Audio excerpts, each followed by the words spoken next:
Honestly, Dan, can we just talk about that Mortal Kombat flex right now? If this gets boring, I'm gonna go and just start playing this, and I'm gonna fade away. I think that's acceptable. I think it's acceptable right there because it's kind of like Twitch. We're watching you play games versus Hurt, who's clearly just playing games while we're not watching him. So.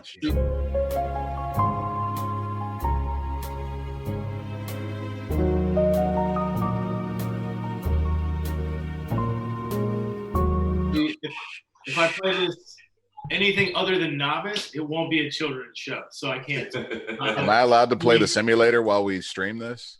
I mean, I think that's acceptable at certain points of the day. Because I got it set up last night, your boy. I see that Recaro creeping through the pizza. Throw the pizza away so people can see what you're working with, Hurt. Oh, my room's a little messy, but I'll expose the real me. I'll expose the real me. Everyone. There it is. I don't have a background. Bam. Yeah. Elvis Presley. Yeah, man. My background's pretty boring. It's just like this thing. So. What room are you in? Although I do have this, which I'm pretty stoked about. You guys were talking about RC cars yesterday, but I couldn't join. This was my first ever RC car when I was like 9 years old. It's actually a really kind of crazy story because my grandfather bought it for me and then died the next day. Wow. So I played with it, destroyed it as a kid, and then when Kyosho found out about it, they gave me one of the originals again. So, and then the designer signed it. Oh, that's wild. Rad, right? I'm going to ask how you still have an RC car from when you were 9. But this one's a repro. It's not the original. So, I mean, I do still have that one because I don't throw away anything. But wait, you're a hoarder? Pieces from crashing it. You're a hoarder? Having an RC car in the streets of New York City means it gets ran over a lot. Is Brian a hoarder? We didn't know. We didn't know Brian was a hoarder. Hey, you know how I spent my morning? Oh my God. While I'm at it here, technically not an actual donk, but this was part of the Jada Toys donk series.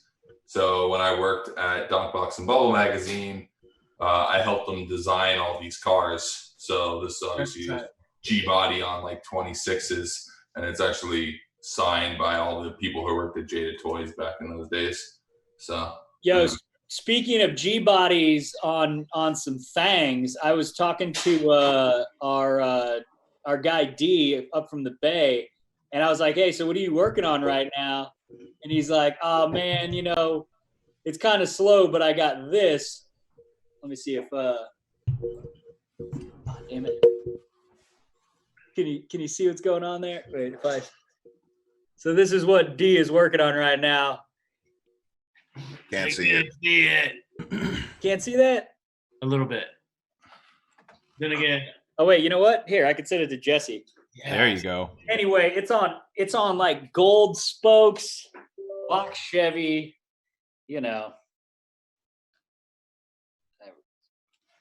Oh wait, should I send this on Basecamp? Yes. Okay. Anyway, just so you know, the stream on YouTube, it cuts off Dan's head. I'm working on that right now. Don't cut my head off, bro. Dan, we thought you were shorter. Sorry, Dan. Looks like you're taller than we thought you were. It's because I got this sweet bench seat deal. Wow, that was shortest. No, Brian's shortest. Here's the real flex. Shortism by Brian. Man, it's real. It's got this. I'm the shortest. Or am I tallest? I'm not really sure how that works. Shortism. Yo, be happy. It's one of the reasons I hired you, Hurt, is because you're. Man, you call me short to my face. No, you're a man of full stature. I respect that.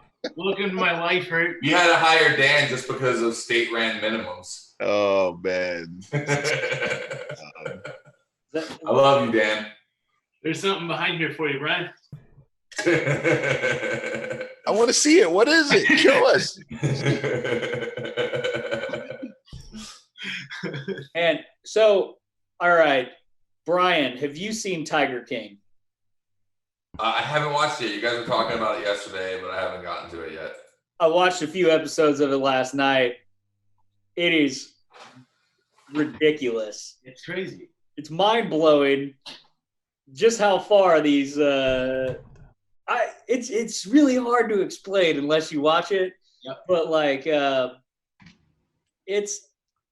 I don't want to drop any F-bombs right now. It's ridiculous. Like if you look at the picture of that dude, you get kind of like a picture of like what this style is. But like, it's crazy that dude took and like he started a private zoo with all these big cats, but then like made 2 albums and then like made his own TV show. Let me ask a question. Do you feel a little akin to him, Zach? Because I feel like you're probably 2 left turns in life away from becoming that man. And a bad haircut. Just a bad haircut away. How many people in chat think Zach should go full Tiger King? Oh my god. Ooh, quarantine Tiger King. I don't know. Oh man, yeah, modern day Renaissance man is pretty spot on. I don't think I could go full Tiger King, and just it's my personal life preferences are a little different. I don't think I could have a husband or 2, but dude was living his best life. He's got 2 You husbands. could modify for Zach. I mean, you could be your own thing, but Wait, he's got 2 husbands? Oh man, yeah, dude's like living it, man. you gotta. I wish we could bring up some of that. Micah texted me because he was watching it last night, and he's like, episode 1, chick loses an arm. I was like, yeah, does not disappoint. Nah, that was episode 2. Spoiler alerts. Yeah. Spoiler alerts. Dang. Nah, it's okay. You'll get it. You don't. The spoilers don't even matter. It's still so outlandish that it doesn't matter. Yeah. I like how the dude's like, you're watching the interviews, and the first one is like, wait a minute, that girl doesn't have an arm. That dude doesn't have legs. This dude is clearly out of his mind. Yeah. And then like, why are all of them into polygamy? Like there's like multiple big cat owners, like, these dudes that have these like private zoos, and they're all like this same exact vibe. The one dude in South Carolina's got like his like 6 girlfriends / wives that he calls what do you call them? Like interns or something like that. But yeah, he clearly had houses for them all on his property. It's wild, man. It's and then like basically like by the 3rd episode you get this call, like it's like 4 years later, and he's like the dude's calling in from prison in Oklahoma. He's got like went into jail for attempted murder. Should we address some of the people in the chat? Oh yeah, let's talk to the chat. Someone was actually was accusing me of staring off into space, but I'm actually reading the chat. That's what happens when you look at the chat, is it doesn't look like you're looking at the screen. So let's see, what do we got going on today? I mean, most of the comments are about Tiger King. I think everyone wants to talk about Tiger King. Tiger King, Vipers, is there a collab coming? Let's see. Los Castillo, can we address Dan's Mortal Kombat setup? Yeah, I mean, we started talking about it at the beginning of the stream before anyone logged on, but it's 1, 2, and 3. Who's your favorite Mortal Kombat character? My characters. All right, so I play 3 most often, and Cabal is my man. Cabal rules. You can get them hit combos off super quick, spin people up, uppercut them through the roofs. It's all good. When you were a kid playing, I don't know if this is like a universal term, but do you remember the expression cheesin'? Cheesin'? Yeah. So when I was a kid, people would tell you to stop cheesing, and cheesing was when you did like the same move over and over and over again, and you would get caught in it and you couldn't back out. Like you had no skills, but you would just throw the same trick over and over again. And like certain players were better at cheesing than others. Like low kick, low kick, low kick, low kick. It's called cheesing. You get like, I mean, for me growing up, if you were cheesing, you probably get punched in the face. So. See, that's the cool thing about having 2 players right next to each other. Oh, yeah. Doing that, I'll smack you. Yeah. So that's part of it. Everybody comes over, gets good smack. Yeah, when I was a kid, we used to all play at this pizzeria called Pizza Garden, and or Pizza Jardin is what we all. Pizza Garden. You saw like multiple fist fights break out over over Street Fighter and Mortal Kombat. Yeah, Street Fighter's a rough one too. You can get I still prefer Street Fighter, but Mortal Kombat was a good follow-up. Wu Tang, baby. Oh, you know what? those backflip kicks. What? Was it Guile with the backflip kicks? Oh yeah, That was like I want to do that in real life. Man, I like Tekken. I don't know. You guys probably didn't like Tekken. I love it. Nah, Tekken was great. But I mean, Tekken. Street Fighter was the original. It was the OG, you know? So Tekken was fantastic. If I could get that in the arcade form here, I would be super pumped. So, do you guys remember Neo Geo? Neo Geo? Oh yeah, I do. Vaguely, Neo Geo. very vaguely. Yeah. That was like what all the rich kids had was the Neo Geo unit. It was like $600, which was insane back then to think about that. But I worked at a game shop that had one there, and we would charge people to play it for like 20 minutes. They'd have to pay $3 to play it or something like that. Xbox now isn't even $600. I know. Yeah. You know, it would be super sick. Probably get me kicked out of this place is if I had Time Crisis. Oh shit, yeah, dude. Dude, I can rip Time Crisis all day. Yo. That shit's so loud. It's just like, I wasted so much of my parents' money. Actually, my parents used to always go to the casinos like every weekend, and like the times that they would take me with them because they felt bad, and they would just like plop me in the arcade for like 9 hours on end and just show up with like a big bucket of quarters and be like, here, use this. I would just play Time Crisis endlessly. I'm gonna go with an underrated game. I'd go to the laundromat with my mom, and we would play Pac-Man. Oh yeah. Oh yeah. I used to play Pac-Man at the bar when I was a kid. Gallagher rules. Man, that was the most honest and telling comment from Zach all day. Oh yeah, dude. At the train wreck, man. Like they had the OG one, the flat one. The Trainwreck Saloon? Yeah, Yeah, we live next to each other. Oh man.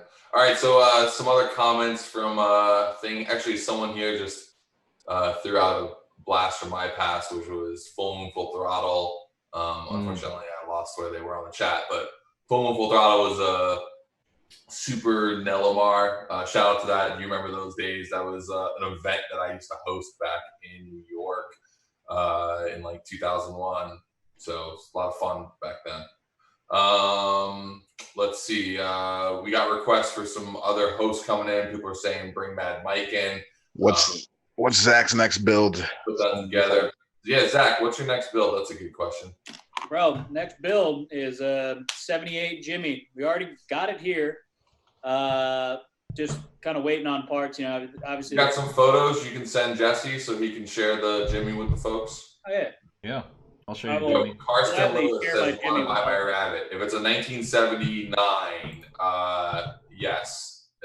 78. Real story right now. If you know of a 1979 Mark I two-door Rabbit diesel, in the market. So not that this is a time I should be buying cars. The same thing that I did yesterday. What? Doing the same thing that I did yesterday. Like, well, I mean, if you guys were out there and used their search power. Yeah, I'm just saying. Is the title of this stream Carcane Problems? Or no, but that's usually actually the opening segment should just be Carcane Problems. But Hurt, you are like my guiding light through this Carcane problem because you now have more vehicles running than I ever thought you would. So I let's talk about that, Hurt. How good does that feel? I mean, the Turk Stallion's no longer a complete car, but it gave its life for something stronger. So, for better. Honestly, it's always been my plan this year to just like finish everything, because cars actually take a huge capacity out of your brain. If you're like us and you love or you're very passionate about vehicles, when you have them, they consume you, but you want to think about other things, but they suck you back in and consume you. So the goal is to finish everything so I can think a bit more freely, so I'm working hard to finish that, but it feels good to be making progress. Oop, wrong one. I see. This is what Zach sent me. Oh, from before. Yeah, I can get down with that. I like a box Chevy. It's a good time. That's sweet. That's what My buddy builds like really cool box Chevys in New York. He doesn't put them on big wheels. He keeps them on like just small wheels. But he builds like 1,000 horsepower box Chevys that look pretty stock. But then he slams them to the floor, and it just really works out. I'll try to find a photo. It's tight. All right, there we go. We got Zach's car coming up, or I'm trying to. I have to find a different way. For some reason, I can't. I don't know what the hell happened here, but we're getting it.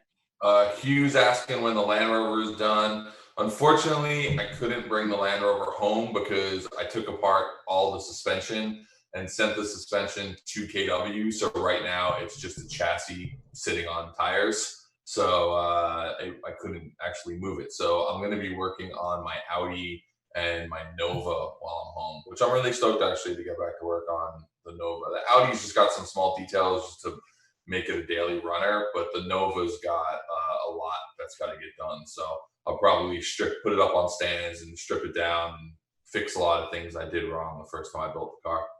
Hey Dan, Bjorn asked what's up with your purple E36? Man, it's not mine. Well, but explain what's going on with it right now anyway. So the E36, I actually see it in a bit of Knuckle Busters Season 2. And What's up, Corruptor? it is going to make a small appearance in the first episode. And then it is at Edelbrock currently, maybe getting some power adders. Hey, Zach, while your Jimmy's up on the screen, let's talk on it. Oh, there we go. All right, so I made it through. I couldn't tell because it was coming through all whack, but it looks all pixelated. Don't know what but yeah. Anyway, so it's a 1978 GMC Jimmy High Sierra. This will be the next build here. It already has a 454 in it, but when I got the truck, it had a two-wheel drive 700 R4 transmission that's blown in it. Yes, sir, never. What's that? Nothing. Sorry, I'm sneaking answers to the chat. Oh, I see. So just little whispers to the chat. Yeah. So basically, what Bud was in Riyadh. It just came back. Yeah. Is this confusing for you, Zach? Yeah, if you see the hand up like this, that means we're talking the chat. Just keep going. I see. Well, yeah, anyway, so basically you're going to take and swap over. We've got a 4L85E 4x4 transmission and a NP205 transfer case that's going to go in it.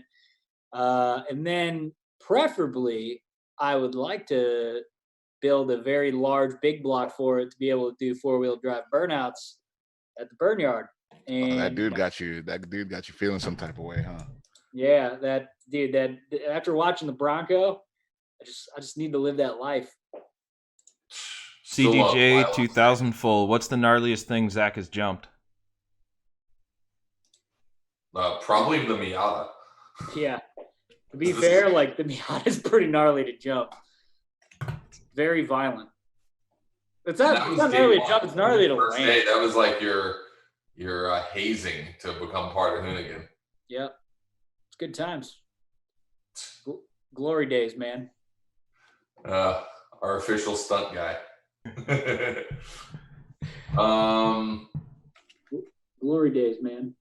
Let's see. What else we got here? Yeetus Maximus is saying sponsored by Cactus Cooler. We wish, man. Those boys they're not replying to our call. But Give us the contact. They're just supporting that soda. You got it. Let's see what else we got going on. I'm having an issue with my Zoom right now. I lost. Oh wait, is this it? Okay, never mind. Oh, you lost your window? Yeah, that happens. Yeah, all right, I found it. Come on, everything. So what do we got coming up today? We've got, I guess. So it's you guys right now. We're just hanging out, answering some questions, talking about arcane stuff. And then at 1 o'clock, we're going to have Tanner Foust jump on. And I think Tanner released some new videos. Anyone actually watched it yet today? Because I haven't had a chance to see it. He dropped the video today? Check it out. So you watched it, Dan. You want to give everyone a little teaser of what's coming up? So yeah, if you didn't watch the last one, this is Quantum Drift 2. It's pretty cool. It's just him driving almost everything he's got in his fleet. And as you know, like he's very into, maybe you don't know, he's into flying planes now too. So there's a little bit of that in there. It's pretty sweet. Just kind of a transition through a lot of stuff. There's a whole lot of production into it, a bunch of wardrobe changes. It's pretty funny, and it's just cool driving, man. Tanner's such a cool guy. He's definitely a serious driver. Always has been. So, Shere Khan says, "Have you seen Finnegan's speedboat?" Shere Khan, have you seen yesterday's stream? Should be the question back. We spent an hour talking to Finnegan yesterday, but I spoke to him last night. He really enjoyed being on the stream, so he's going to try to get back on either beginning of next week or maybe even later this week. So, again, let us know who else you want us to reach out to, bring on the stream. We'll try to get them on this week, next week, or the week after that. We'll probably be doing this for a little bit. I'll tell you who we need to reach out to. We need our chat to reach out to Cactus Cooler and blow up their social right now because there is no. They have 200 followers. They have one post on there, and it's not even a post of Cactus Cooler. They got a blue check. 200 followers. All right, let's. You know what? I bet they answer to emails. So you know what? I'm gonna find their email right now. You just need to flood it. Here's a question. Tanner Gamble says, "Who wins in a drag race? Hertz, Twerk Stallion, or Zach's C10?" I think my C10 because it would go straight-ish. I could put bigger tires on my car. Let you know. Want a rebuttal on that one? I could show you a thing or two with some bigger tires. Does that sounds like a good race after this is all done? Listen, it'd be a great race if that thing had an engine in it. I remember my first V8 car. Gets one car. You think you got balls? Get out of It's here. one car. Get out of here. Nah, Hey, first of all, hey, no disrespect to Twerk Stallion, but I've looked underneath of it. I don't feel that car could go straight for very long. It's pointing 3 different directions. I'm 100% positive that thing would romp you. That sounds like a call out right there. That's a quarantine call out. I'm just being honest. Just sit back and enjoy this. What are the numbers? Dan, you can get it too, Dan. Dan, you can get it too. You're not safe. Zach, just quick power to weight ratio. So you thinking, because right now the Twerk's down for the moment, but you think the Honda will take it? I mean, you got to think 500 horsepower, 2,500 pounds. Right, and Zach, you got 540 horsepower, but in probably 4,000 pounds. Mm-hmm. But you got more room for tire. Yeah, but power to weight to tire, 265 is his fucking 305. Excuse my language. I mean, but this got me all riled up. Got me all riled up. Metrics at its finest. So what is? So let's give the stats. I mean, how much do you think your truck really weighs? 4,500 pounds? No, it actually had it on the scale over at the what do you call that? Over by the pick and pull. Okay. The junk scale. It weighs just over 3,600. Man, that's not bad. That's actually not bad. No. So bigger tire, 3,600 pounds, and how much power? Here's the thing, though. Like, to be fair, I don't know. You know what? What it needs is a sticky tire, and I'd like to see what it actually does. We should, you know, what we should do when this quarantine's over, or I don't know, maybe if we could figure out something that's in the streets of Mexico, maybe we should go and just try it out. I think that you will be. I don't know. I think it'll be an interesting one. You're not shifting. You got an auto. Zach's car is fast. Don't get it wrong. Yeah. It's not going to be like that thing gets down. I saw him do some pulls the other day. Yeah. I actually like Zach's truck a lot. Yeah. I want to see what that Honda motor does, though, because now it's like, man, the power that it's putting down is. It's pretty silly, man, for a stock motor. For a stock 4-cylinder. That's nuts. I'm down for an employee drag race day. Let's Yeah. do That's that. what we should do once this is all over. Just go to Irwindale and just run what you brung. So Let's see go what break our the cars. do. Yeah, immediately snap all of our stuff. Yeah. So I found out some good news here. So Cactus Cooler is owned. It's under the Keurig Dr. Pepper, right? Yeah. Yeah. And oddly enough, one of my friends' dad is a majority owner of Keurig. Well, why don't you give them a call? Let them know we're pushing that Cactus Cooler. My idea of what I want to do is we do a promo with product where, like, whatever, spend $30 and we send you a can of Cactus Cooler, because most of the country has no idea the delicious nectar of the Cactus Cooler, because you can't really get it outside of California, Arizona, and stuff like that. It's an orange pineapple soda. I know, it's fantastic. Yeah, keep talking about it. I'm gonna go grab one. God damn. Ooh, man, I'm out right now, Hurt. Me too. I ran out yesterday. Yeah. I flexed on the stream. I definitely did not stockpile enough Cactus Cooler. My corner store has a ton of it right now. It'll probably be what everyone's left, because they're not thinking on that side. You know, no one's thinking they need Cactus Cooler yet. Not If you don't Hilton. know, Yeah. now you know. What else we got going on here? I'm liking this drag. I'm liking the idea of this company-wide drag race, though. I, We should just do that every We just run it like a bracket race, like we did the Daily Driver. see, I wish this wasn't a quarantine time, because right now I feel like I got a real good chance of taking down a lot of people. But I feel like after this quarantine's over, it's going to be a pretty close race with everyone. So, Because everyone's gonna actually maybe have cars running. yeah, everybody's going to work on their stuff. But at my point, I'm like, well, I finally finished mine, but we can't do anything about it. I was super hyped to get working on the Nova. I went to the shop the other day. It took me 3.5 hours to find 30% of the parts for my car. Did you bring it home? What? Did you bring it home? I'm going to get it right now, actually. So I'm going to jump off the stream in a little bit to go get it right now. So, but yeah, no, I found like all my parts. I found like half of my parts here, half the parts there. I actually found a bunch of N95 masks that we have, because, like, you know, that's the mask that everyone's using for coronavirus, and we just donated them to a local hospital. We had like 60 masks just hidden away in a box at Hoonigan, so we just donated that to Long Beach Memorial. What? What are we gonna do? You don't need them as much as healthcare workers need them right now. Right, you're right. Yeah, stay away. All right. What else? Demon here, I ain't going nowhere. I like. By the way, note to the mods: if people are in the chat saying that coronavirus is not real and it's a conspiracy theory, just let's X them out. They can get canceled today. I think if it was not real, we wouldn't all be stuck at home talking to each other on this. We'd be working on our cars. It'd be fun. For the people who don't think it's real, the government doesn't play with their money for nothing. So it's real. Yeah. So,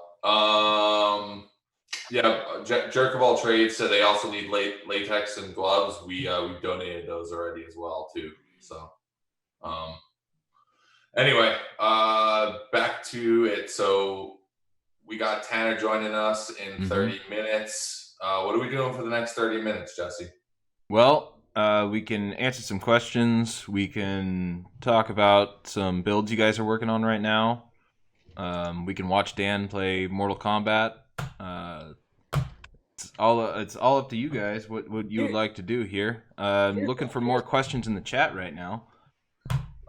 Josh Colmer says, Scotto, what would you bring to the drag race? I mean, I right now only have 2 viable cars. One is my electric smart car, which is not fast. And the other one would be the 911. The one would be to probably get the Nova running. Although, I don't know, man. I think the 911 might still be faster off the launch. The Nova does not hook up at all. Yo, what about the Cayenne? The Cayenne's actually for sale right now. So the last thing I'm trying to do is race that. When we were in Formosa, I wanted to run it, but it was so sticky there. I was like, man, I would just hate breaking a drive shaft right now on this thing. I never thought one of those would be that cool, but like with a stick shift, it sounds dope. The fact that you could row gears in it, it made it 10 times cooler. Yeah. For those, I don't actually talk about that car much because it's not actually mine. It's actually Ashley's. But when we had Hudson, we quickly realized that we didn't own any cars with 4 doors that ran. Our only 4-door car is the Land Rover. So we had to buy something. So we picked up a Cayenne GTS, which is a 6-speed manual with a V8 in it. And things sound sick. Like, I really love that car, but we're getting rid of it right now. It just doesn't make as much sense as we thought it would.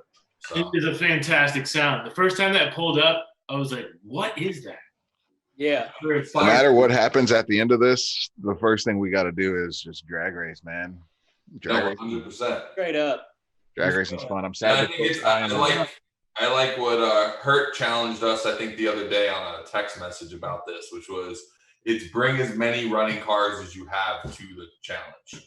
So, like, that way you could race in different categories. You could let one car cool, run the other car.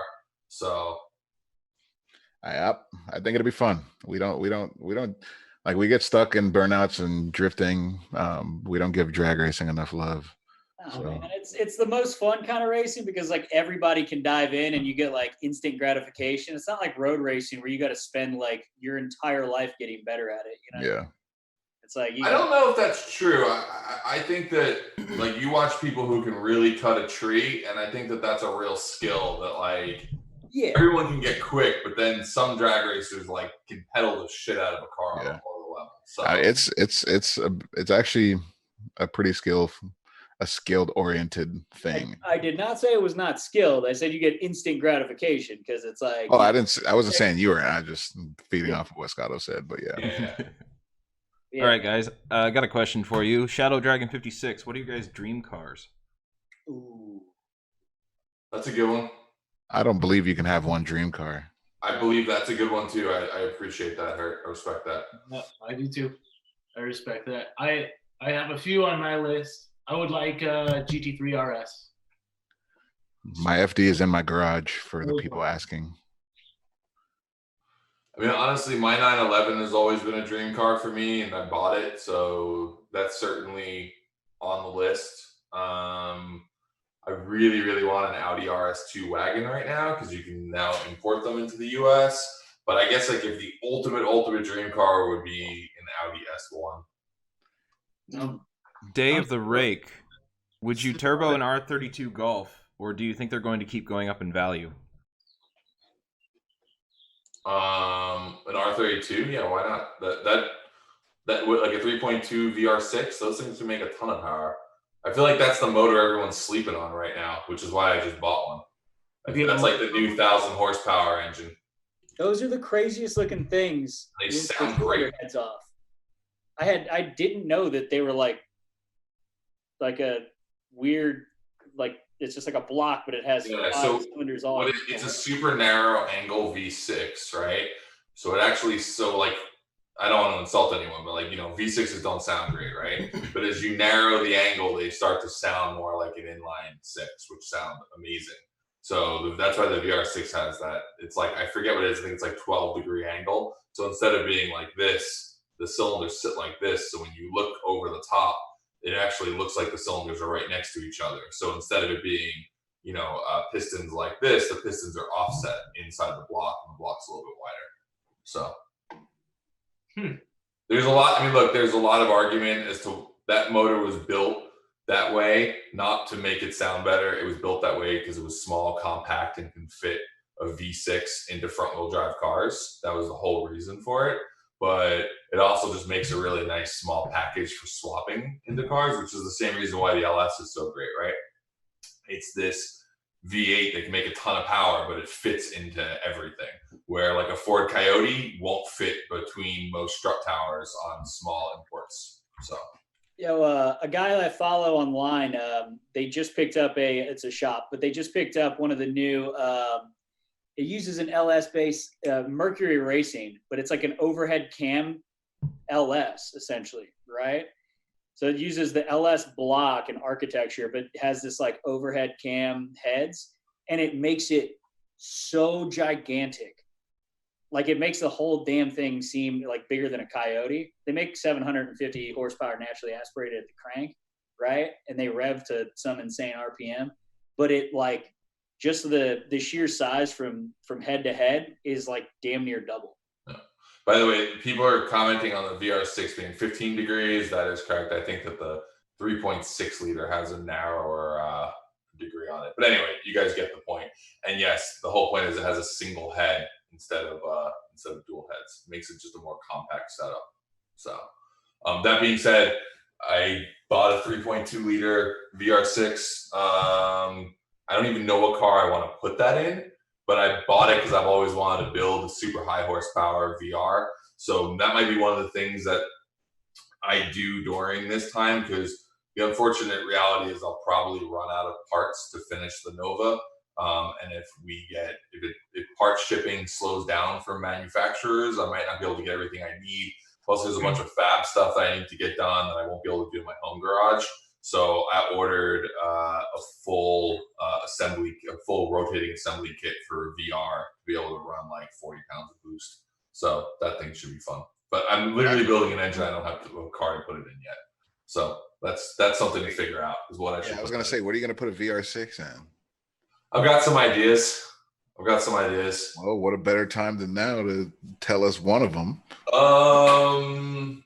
One of them is a secret project that I haven't told anyone about, but you know what it is. It's in my backyard. Oh shit! No way, Brian. Yo, that would be bananas. So many people off. That would be bananas. Wait, do you have more than one secret project in your backyard? Oh boy. I don't know. I don't know the last time you did it. This is buddy. But the other thought would be to take it and put it into like an Audi wagon as like the new family car. If anyone can guess what secret car Brian's talking about, I'll give you. I don't think anyone would guess it. I know. I'll give you 5 Hoonigan shirts. All right, let's see the guesses, chat. I've kept it really close to my chest. It sounds very difficult. I'll even wear the Hoonigan shirts if you want them. So. I'm just now in the difficult project zone, so you got real nice. You did help me. I have to come back and help. Except you have way more skill set than I do. So real difficulty for me is probably going to take 17 years to build. So it takes me like a whole day to remove a rusty bolt from a car. I'll come help you. Man, no one's even. By the way, DMB works with the Tempest. I just love that someone thought I'm building a Tempest. No one's even close. Man, I lit the chat on fire. I apologize. Yeah, this chat moves real quick. Is it Scottos? What is it?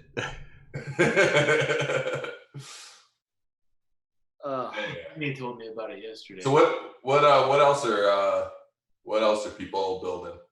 By the way, while we're talking, I'm gonna find a good VR6 clip that we can play. So send it over. Zach got me on the V8 bug, man. Oh yeah, but me and Dan never got to say what our dream cars were. Oh, so get into it. Sorry, I just stole the mic. My bad. Yeah, but I mean, Dan, you can go if you want. I still want my Biscayne, dude. I had one, sold it, regret it, so I'm back looking for a Biscayne. A little bit unconventional. I want to keep the 3 on the tree, but I want a big, nice 2J in there.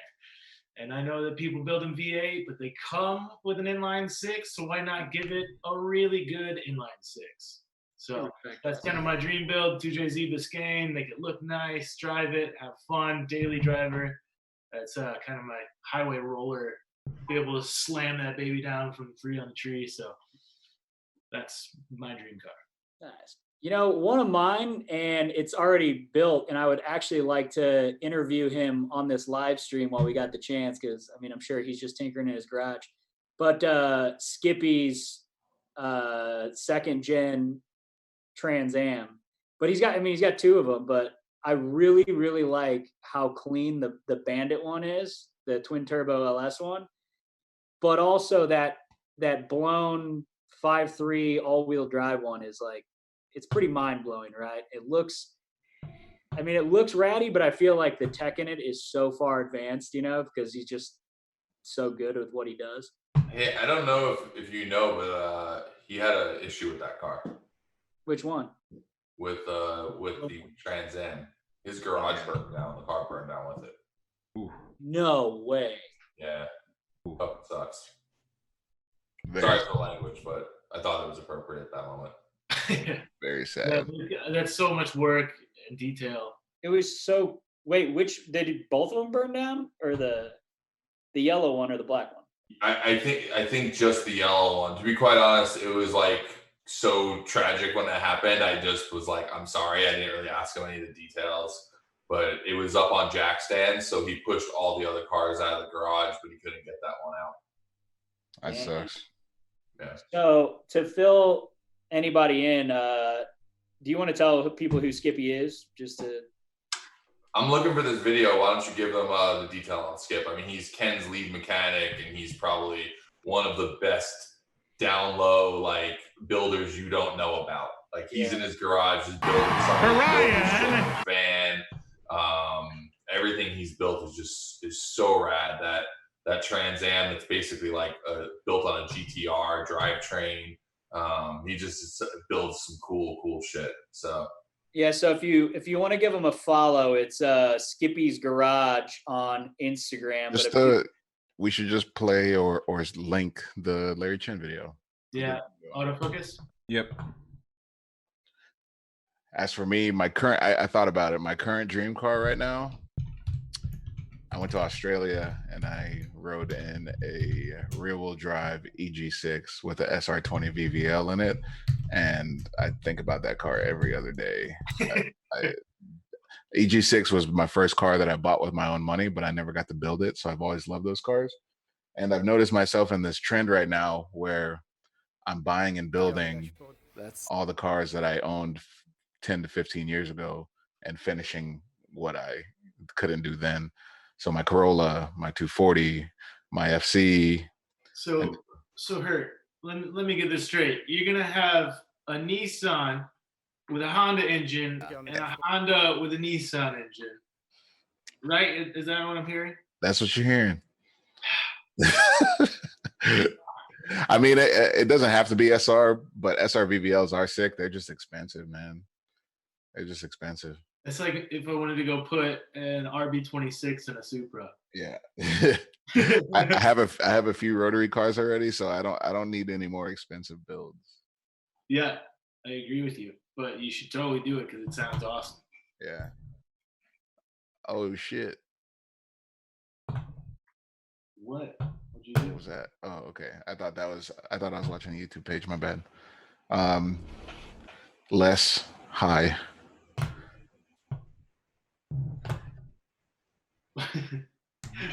So it's dead silent. What's going on, everybody? There we go. All right. There we go. I'm trying to find. This is just a VR video, just for people who don't know that VR turbo sound. But Zach, someone thinks that's Micah Diaz behind you. Yeah, no. First of all, Micah Diaz is a saint. He would never get arrested. That's true, though. That's very true, though. Yeah. Yeah, Micah is one of the most wholesome dudes I've probably ever met. He is a bona fide sweetheart. Yeah. He's down to his Scotty, you core. wanted to watch this? yeah, just throw on just a few seconds of just some VR sound, a little VR turbo sound. VRs.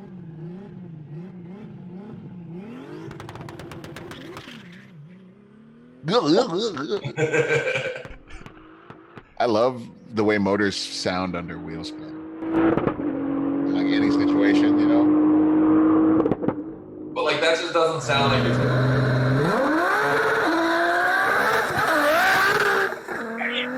Honestly, I'm disappointed in myself for abandoning drag racing. Would you say, Hurt? I said I'm pretty disappointed in myself for abandoning drag racing because I used to love just going out and running the strip. Yeah, it's good fun.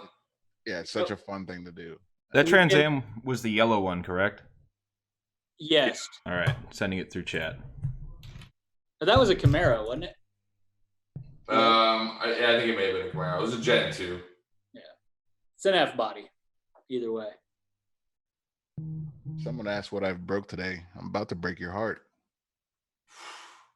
Oh. Hurt just dropping realness. Yeah.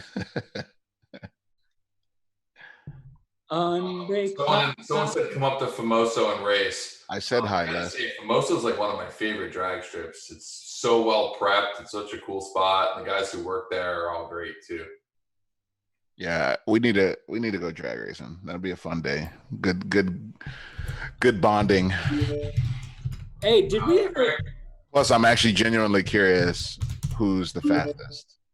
Yeah, no, me too. Plus, it's always good fun. I mean, honestly, daily drags was probably one of the most fun times I've ever had in the yard, and it was the slowest, dumbest time, but it was so much fun. Yo, straight up, best time.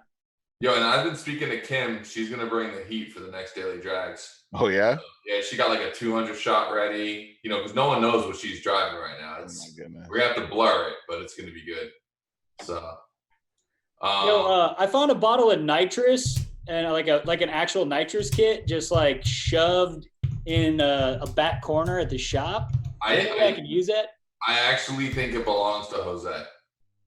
Does it? Yeah, because I sold Jose a bottle kit from Build and Battle, and I think that's his. Oh. So please ask him before you take it. I think he just hid it in the back so you savages wouldn't steal it. So, remember when we did that swap meet? He bought it off of us. Okay. That's cool. Jose needs the nitrous, man. I can't, Yeah. So there was a question, I missed who asked it, but someone asked, what do we think of Jimmy Oaks rear-wheel drive Civic? First off, love Jimmy Oaks, but that Civic, I mean, hurt. I'm going to let you answer that because you and I talked about that build, wanting to do that build previously. I don't remember talking to him about it, but no, me and you talking about building a rear-wheel drive. Oh yeah. The original idea was that I was going to build a rear-wheel drive Golf, and you were going to build a rear-wheel drive Civic. Yeah. Like taking our childhood cars and making them. You got to give it up to Jimmy Oaks. He's very talented. He just ripped the car apart and said he's doing it, and then he's just doing it. He looks like he's doing a lot of the fab himself. He's doing pretty much everything himself. You got to respect that. It's super impressive. And it's looking pretty good too. He's got good style, so I imagine it's gonna be nice. He's gonna be sad that he didn't just do a K24, but but it's a cool build nonetheless. Pearson Ocha is asking, let's do a Hoonigan 500 or Irwindale with Crown Vics. That's definitely Cletus's jam. He's doing the Freedom 500 coming up. We're gonna keep the rally. We're gonna just keep doing rallies. Yeah, I think Crown Vic rallies with the rally cross thing. So we obviously did the taxi cab derby, like what was that, about a year ago now. So I think we just need to do a bigger taxi cab derby. For us, we've done a bit of stuff in Crown Vics, and to be quite honest, stock Crown Vics are more fun on dirt than they are on pavement because you can just get them sideways and slide them. So we'll probably do a taxi cab derby coming up soon out at Cole's place again in Utah. So I actually traded a Crown Vic for the Torque Stallion when that's how I got the Torque Stallion. Backstories here. Yeah. For a while, I went really deep down the Crown Vic path. So when I sold the Audi 8L, I wanted like another car to just drive to work that was mellow. And I went really deep into P71s, and there's a group out there. I think it's ATDR to like performance, and they just Crown Vics, and they do like manual transmission swaps and coilovers, and like it's pretty tough with like a Panther body with just like a bull on the front, like a bull bash guard, and then all blacked out, slammed on steel wheels. I like that look. I had a Grand Marquis. Like same gen. Yeah, my grandma had that same thing. Was it Old Man Tan? No, it was actually like whale leather blue. Sick. It was either tan blue or like royal, like that deep red, like that maroon. I had it was like a real light blue, but it had that leather top that was also like blue. So, and I bought that for my grandpa, but I had it as a spare car. I always loved it. We call it Old Blue. Yo, they're great cars. And I used to bring that to the track as like my support vehicle. So I would have my S13. I had a 1J S13, and then I'd have that as all my tires and everything else. Well, my buddy had crashed his car one time and at the track, so I let him borrow my car. He'd been working on it for so long. I let him borrow my S13. So I finished the day in the Grand Marquis and did a full drift day with just a stomp e-brake and like 6 of my friends in the car. And it's all bench seats, so it's like just helmets just smacking into each other, like every single transition. The most fun ever. That's right.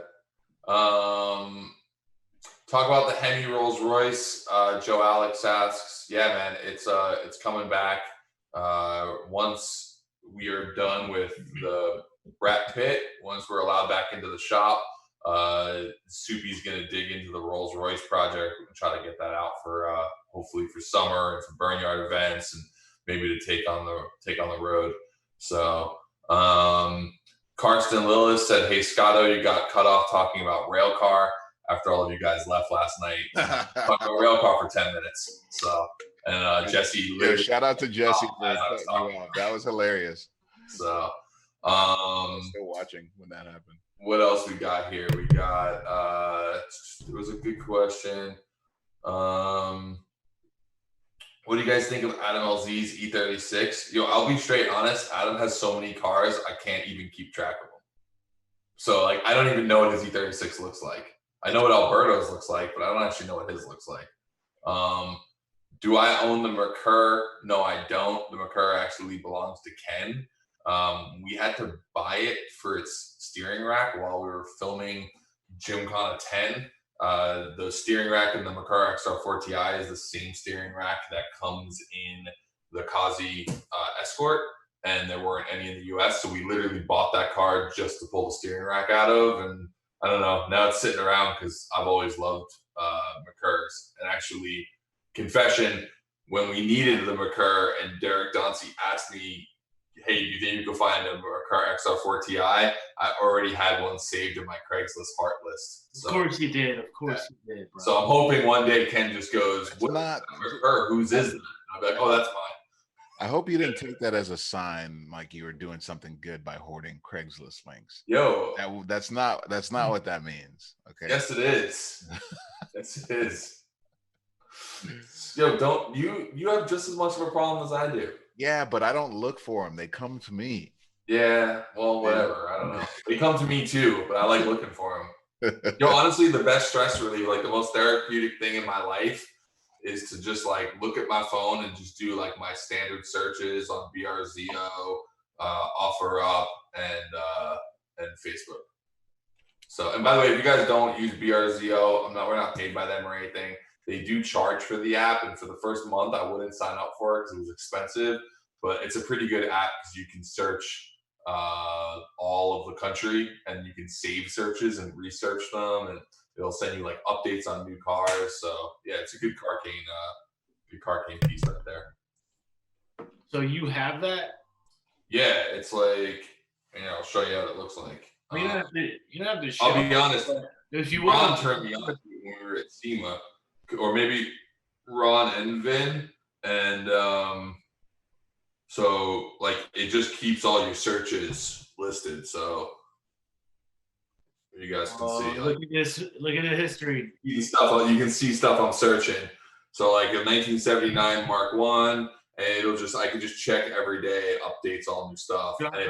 Drop the 62 Biscayne wagon in there and text me if you find anything. Yo, homie, I got you.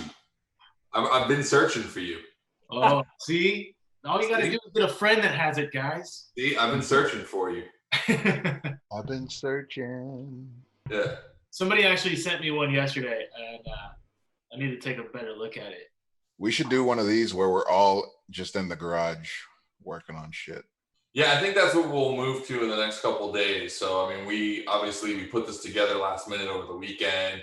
We plan to kind of clean this whole stream up and, fix it all. But right now, we used to stream on Twitch, and we had a lot of stuff set up for Twitch. We decided to start streaming on YouTube, honestly, because there's just more of you here, and our audience is just bigger on YouTube. So we just figured make it more accessible to everyone who's not set up on Twitch. Someone just asked me who would win in a burnout contest, me or Cletus. I mean, you are the burnout. You are the original burnout master. So I don't know. That's a question. What do you think? I'm gonna hard zoom on his face. I'm voting for my boy Hurt. There's a style. The thing is Hurt has a certain amount of finesse. There's a style. And a style to it. I mean, if you want to understand what Hurt's going to bring to the game, I would recommend that you watch the build breakdown episode of the twerk stallion unleashed in the yard for the first time in a long time. And like watch him just walk it around the yard. It's a song. He sings the song of his people. It's not just sitting flat out going up through the gears. It's a mix of everything. So I don't know. I mean, man, a lot of people are thinking Cletus will win this, but I don't think people remember the burnout game that Hurt brings to this. Okay, let them forget so that when it happens. Oh man, yeah. Does that mean Hurt's coming in as the underdog then? Yeah, I guess Hurt, you are now the underdog. Well, the thing is Hurt officially retired from burnouts in 2017. So and I'll put in the championship belt. Maybe we have to have a championship burnout competition between the two. Cletus has dedicated burnout cars, and I can do.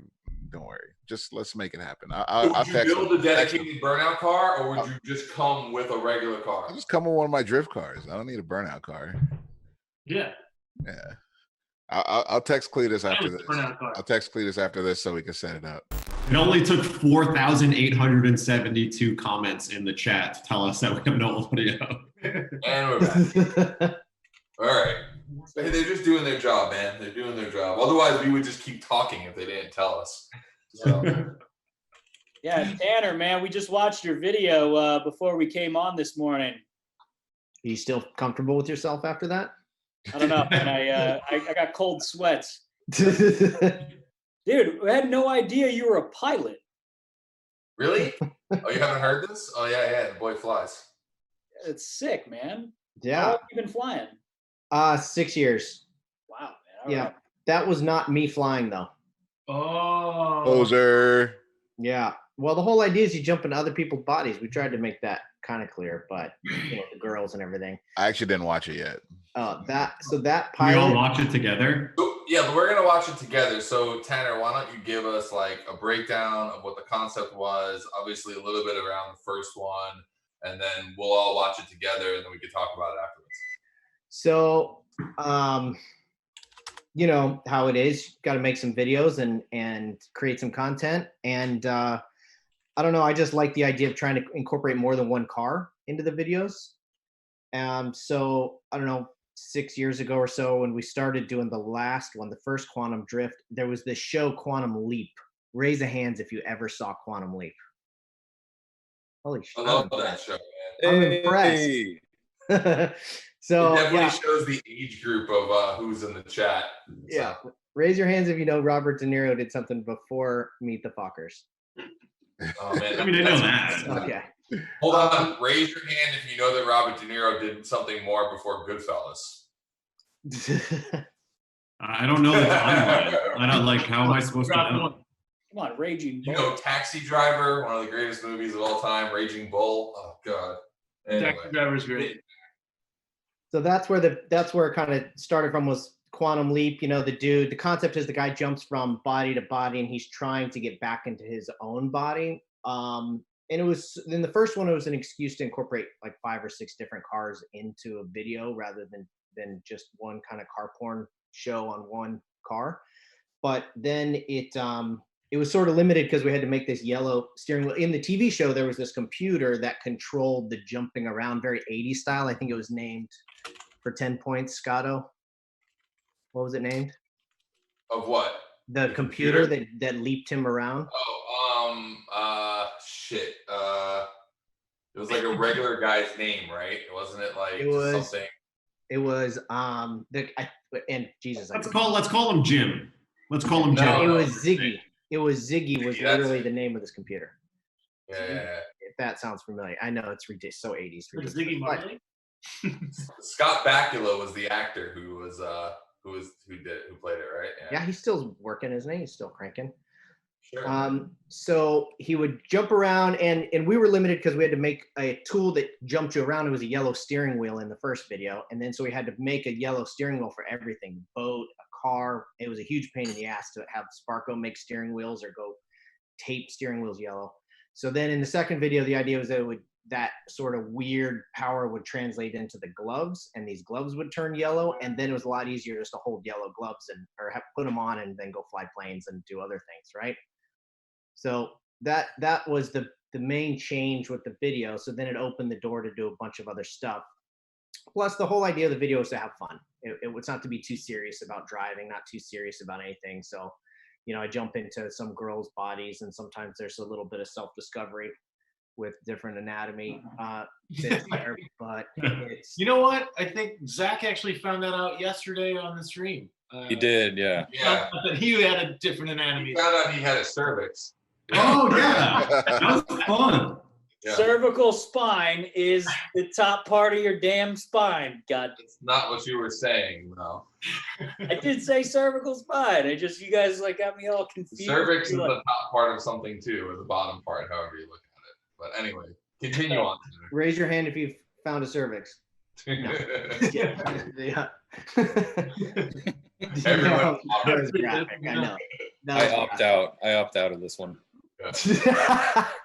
I just had a baby. My understanding of the cervix. I'm holding back from going in on this. But Yeesh. So anyway, that's the video.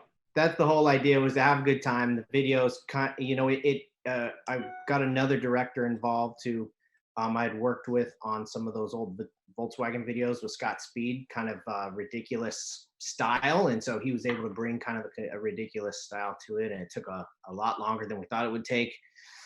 And surprise, it cost more than we thought it would. But in the end, I think it's super fun. And especially now, it seems like a good idea to have a super fun video out there. And so, yeah, I'll be honest, I've never been nervous launching a video about what people would think. But because you're jumping into women's bodies and other people's bodies and blah, blah, blah, I wasn't sure what the response would be.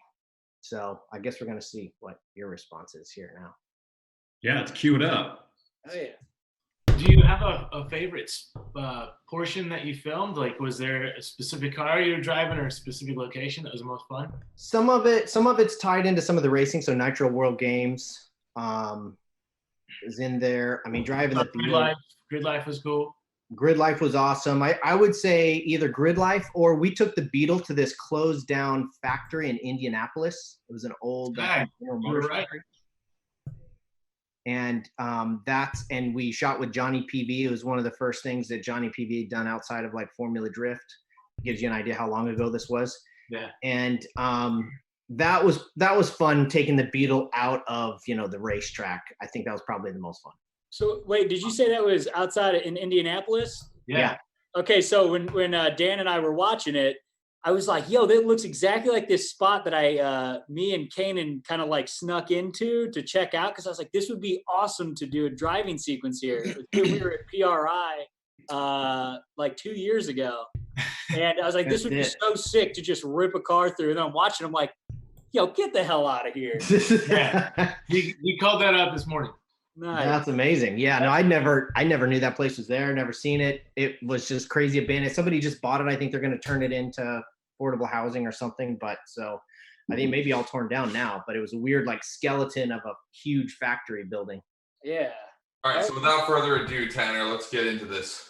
Do it. Here we go. Previously on Quantum Drift. Once that wheel found Tanner leaping into all sorts of trouble, the good kind, don't you know? Finally, he hopped home into his 912. Now, how to get that wheel gone on Quantum Drift. Ignore all acting, all attempts at acting.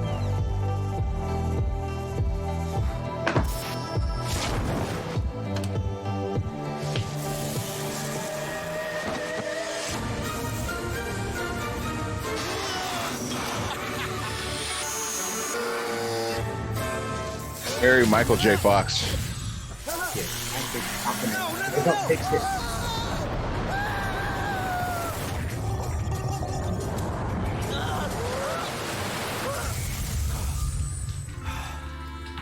Oh, man. What the f? Yeah.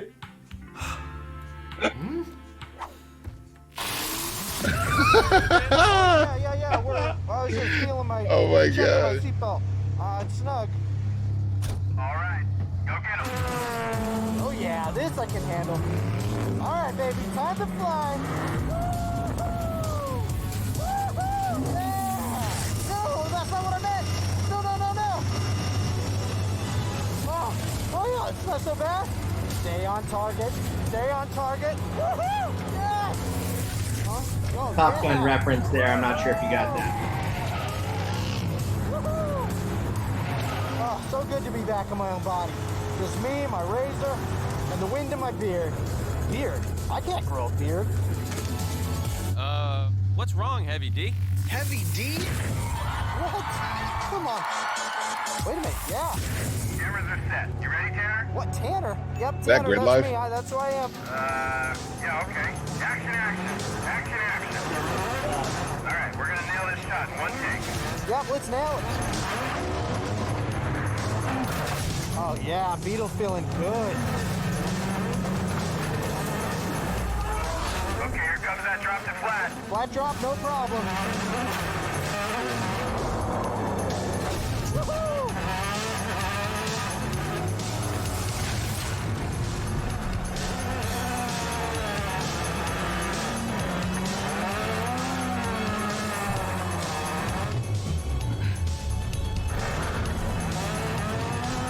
Donut time. Yeah! Woo! Love this thing. What the?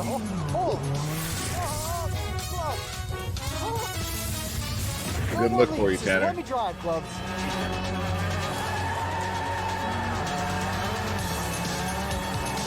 Yeah, that's more like it. Oh, okay. Royal flush, baby. I knew you were cheating me. Take it easy. Take it easy. Take it easy. Oh. Whoa. Completely inappropriate. Kaylee. Yeah. Come on. Say bestie bestie.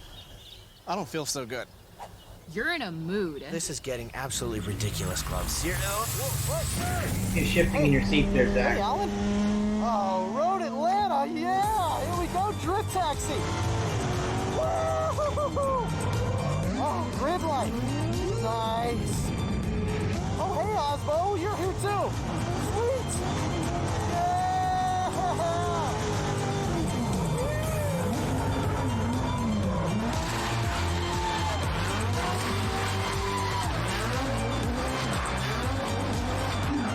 I hope this never ends. I actually like the Passat and all yellow now. That's enough. What do you want from me? I am done. No more. Absolutely not. Fine. One more and we're done.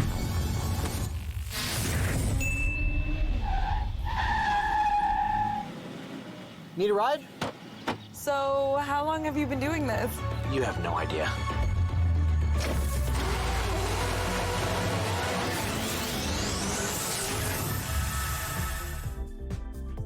Okay. Nice.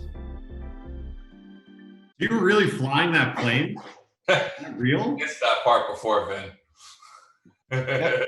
That was so. Do you guys remember Tommy Sewell used to drift in A86? Yeah, I remember Tommy. That was Tommy Sewell flying. Oh, that. sick. Oh, no way. Yeah, so Plane Junkies is his page. He's a freaking superstar. I never knew this when he was drifting, but you know, he got his pilot's license when he was 16. His dad was a pilot, and he's a superstar corporate pilot, but also has an Eagle aerobatic plane and competes, does air races and all that stuff. That's pretty rad, man. Yeah, he's a super stud. So we just literally sent him a GoPro and he took care of that. Right. Hell yeah. Yeah. So what was your favorite part of making that? Other than obviously getting to see your own boobs.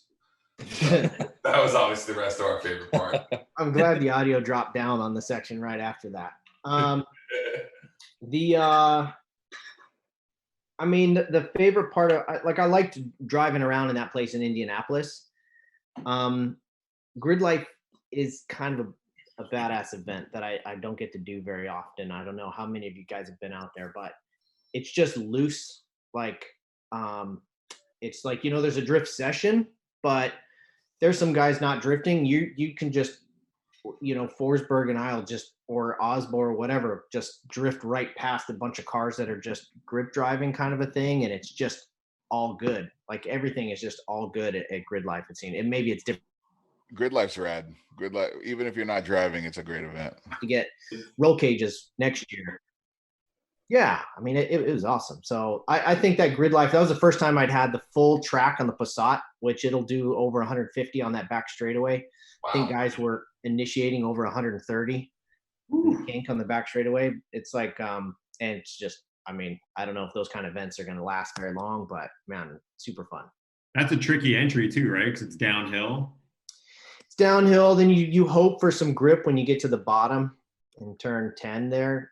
It sort of is like a compression, but yeah, going up the hill. You know what's really cool actually is when you go up the hill and then you drift under the tunnel and back down the next hill down into turn 12.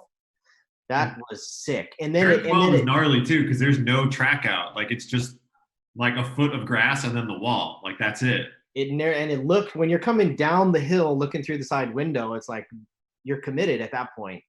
You can't just like, straighten it out. And you're right. It narrows down. It looks like that wide once you get on the straightaway. Yeah, that is. I would say it wasn't every lap that I would do that either. It wasn't like, oh, I got it, I'm just gonna hit it every lap. If the tunnel didn't feel perfect, then you just backed out of it. Yeah, damn, that's crazy. Yeah, it was. Passat is definitely one of my favorite cars, man. That LS is super cool. Thank you. Insane. Yeah, that thing is sick. I didn't see it on the 5.2s either. That new look is pretty good. You put that motor in anything and you'll love it. God yeah. Damn. By the way, the chat is obviously now asking when the taxi is going to come to the burn yard, because while you have come to Hoonigan's garage, you actually have not been to the burn yard yet. So you want to commit a date on that now? As soon as all this clears up, the quarantine's over, we'll meet you there. Absolutely. I just pulled it out of the trailer yesterday. Could we just queue up the clip? I don't know how hard it is. So whoever, Jesse, whatever. Can we queue up the clip of that wing drag over the dock? That's still like one of the best clips from the Donut Garage. Yeah. Yeah. 1 second. Just watch the whole shred for the field. Yeah. The first part for me, just because you hadn't driven that car in so long, and then you come straight into Manline, which is a really intimidating dock when you're in that big of a vehicle, and your back wheels actually rode up the curb and then down, and it was maximum angle. You only hear Micah Diaz or Ryan Literal, but Tanner's visit was underrated. Yeah, way underrated, and it sounds fantastic. At the time, was it Dye who had done the man line before? He led the way. Yeah, he led the way for vehicle man lines. By the way, before you jumped on Tanner, we were talking about VR6 engine. There it is. Woo! I think doing a big 1,000 horsepower VR turbo swap with Saab would be a good thing to play with this year. Just a Saab? And before I tell you who it is, skip through all the talking part. Let's just get to the shredded. We're all here talking. No reason. Oh, you're that guy, Brian? Well, we're here talking. We're talking live. Why comment on us talking? That is the commentary on commentary. Is just the worst thing ever. Oh yeah. God, does this not hurt anyone else's soul? Seeing the old yard. Yeah. Good I old. was talking about me. I was talking about me being 20 pounds lighter. There's that yellow. You still got those things? Yeah, that's right. You drove it, didn't you? Hey, they're right here, Vinny. I just see pizza. I actually don't see them. Oh man. This is the sound. The thing sounds so nasty with those equal length headers, man. Hey, Tanner, thank you for letting me do that, by the way. Oh, I forgot all about that. I definitely don't have the credentials to be in your car, so I appreciate that was awesome that you did it. You noticed the yellow steering wheel. That was left over from the first Quantum Drift video. Yeah. That's so sick. That was such a sick, I was so pumped. Was that first gear or second gear, Hurt? That was first gear. I wasn't trying to do nothing. I wasn't trying to break Tanner Foust's race car.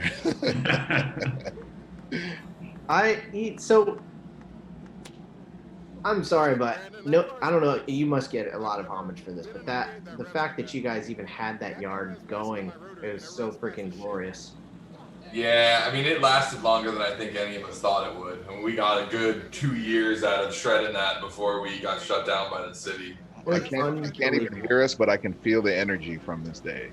Yeah, the energy of that place. The other day we jumped ship in the yard had that energy. What no one realizes is that this is like 3 blocks from downtown Long Beach. Right. I remember straddling the ramp up there to get that shot. What was that? I'm bummed the audio sucks on it. Sounds so good. Well, the problem is if we talk, the app is closing off the audio. I'll have to figure that out for tomorrow. All right, let's shut up. Everyone be quiet. Or hit mute.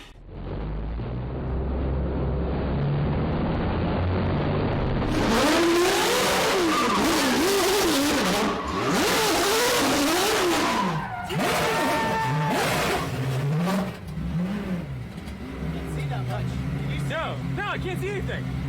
Let's try going up the ramp. Okay. Yeah, this thing whips really hard. Whips really hard. Like, I'm sure it helps the driver.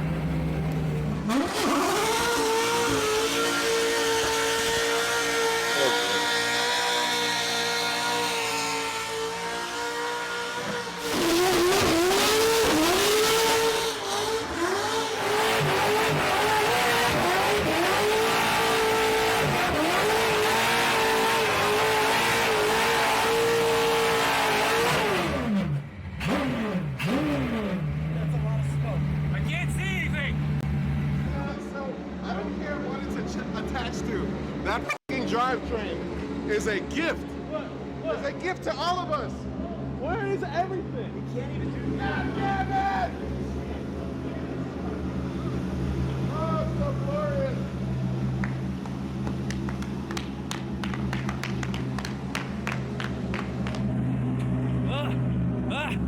Oh my God! So much smoke everywhere. Look. Forget the man line. He can't even do 2 donuts without wasting all of Long Beach. Oh, you're not done? No. We gotta go to the Oh, yeah. That is the snappiest car I've ever been in my life. Rotated so fast. I've never seen something so big rotate so fast. This drivetrain is a gift to all of us. It is amazing. It was bananas inside. He had proximity on that one. Yeah, you can see. That one in the same donut. That's one of the most beautiful sounding setups I've right here, right? Yo, it's so good. So good. We gotta go up the ramp. It's just he's not done scumbagging himself. Really? First he let me drive it. This is him then warming he beat up the the shit out of it. This is him warming up. Oh, that's warming up. And now he's gonna go man line it. Get in. So you gotta do a man line now? I'm gonna try and get up the audio. Just a little bit. Okay, a little bit.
Just happened.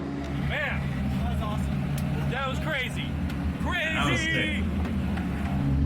Oh man, good lot treads, man. Bring back some Oh, man. memories. I'm not crying. You're crying. You guys are so freaking hilarious. Is that 3 years ago now? Oh man. I brought back all the feels, man. I feel like we need to just shrink Burnyard back down to being only that big for filming because it just was so much better when it was that size. Yep. What do you guys think? What's the chat think about that? So someone asked a question we always hear, which is the school happy that we invented the Burnyard? But I think that like people don't realize that we were actually really respectful to school. We only filmed after they had left, so the kids were always like not disturbed by us making all the tire noise. The only reason why we got booted from downtown is damn gentrification. Yeah, honestly, I hate to admit it, but it really came down to 3 people who wanted us out and spent a lot of their retired time forcing us to stop what we were doing. It's a bummer because honestly, the school, we still have a great relationship with them. We just raised a bunch of money for them. There's a lot of kids in the neighborhood who come by. I mean, I think we actually improved our area in Long Beach because it was kind of used to just be a bunch of, you know, hypodermic needles and vials and stuff, and like a lot of really sketchy people hanging out there. And now Zombies. those guns that, you know, that hurts flexing, they ain't coming around no more. So, you know, so I mean, we really, it's a bummer because I think in a lot of ways we helped really kind of clean up that back section of where we are in Long Beach, but really came down to Long Beach as a whole, like all of downtown Long Beach has come up so much in the past like 5 years. Like when we originally moved down there, it was pretty like not sketchy, but it was like not that nice of an area. And now like downtown Long Beach is gentrified and it becomes such a nice area that like doing burnouts in their backyard just isn't something that people are going to put up with anymore, unfortunately. Do you guys still have the building there? Yeah. Yep.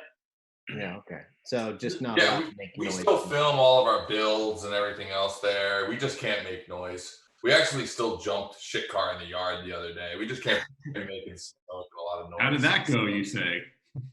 Yeah, that was.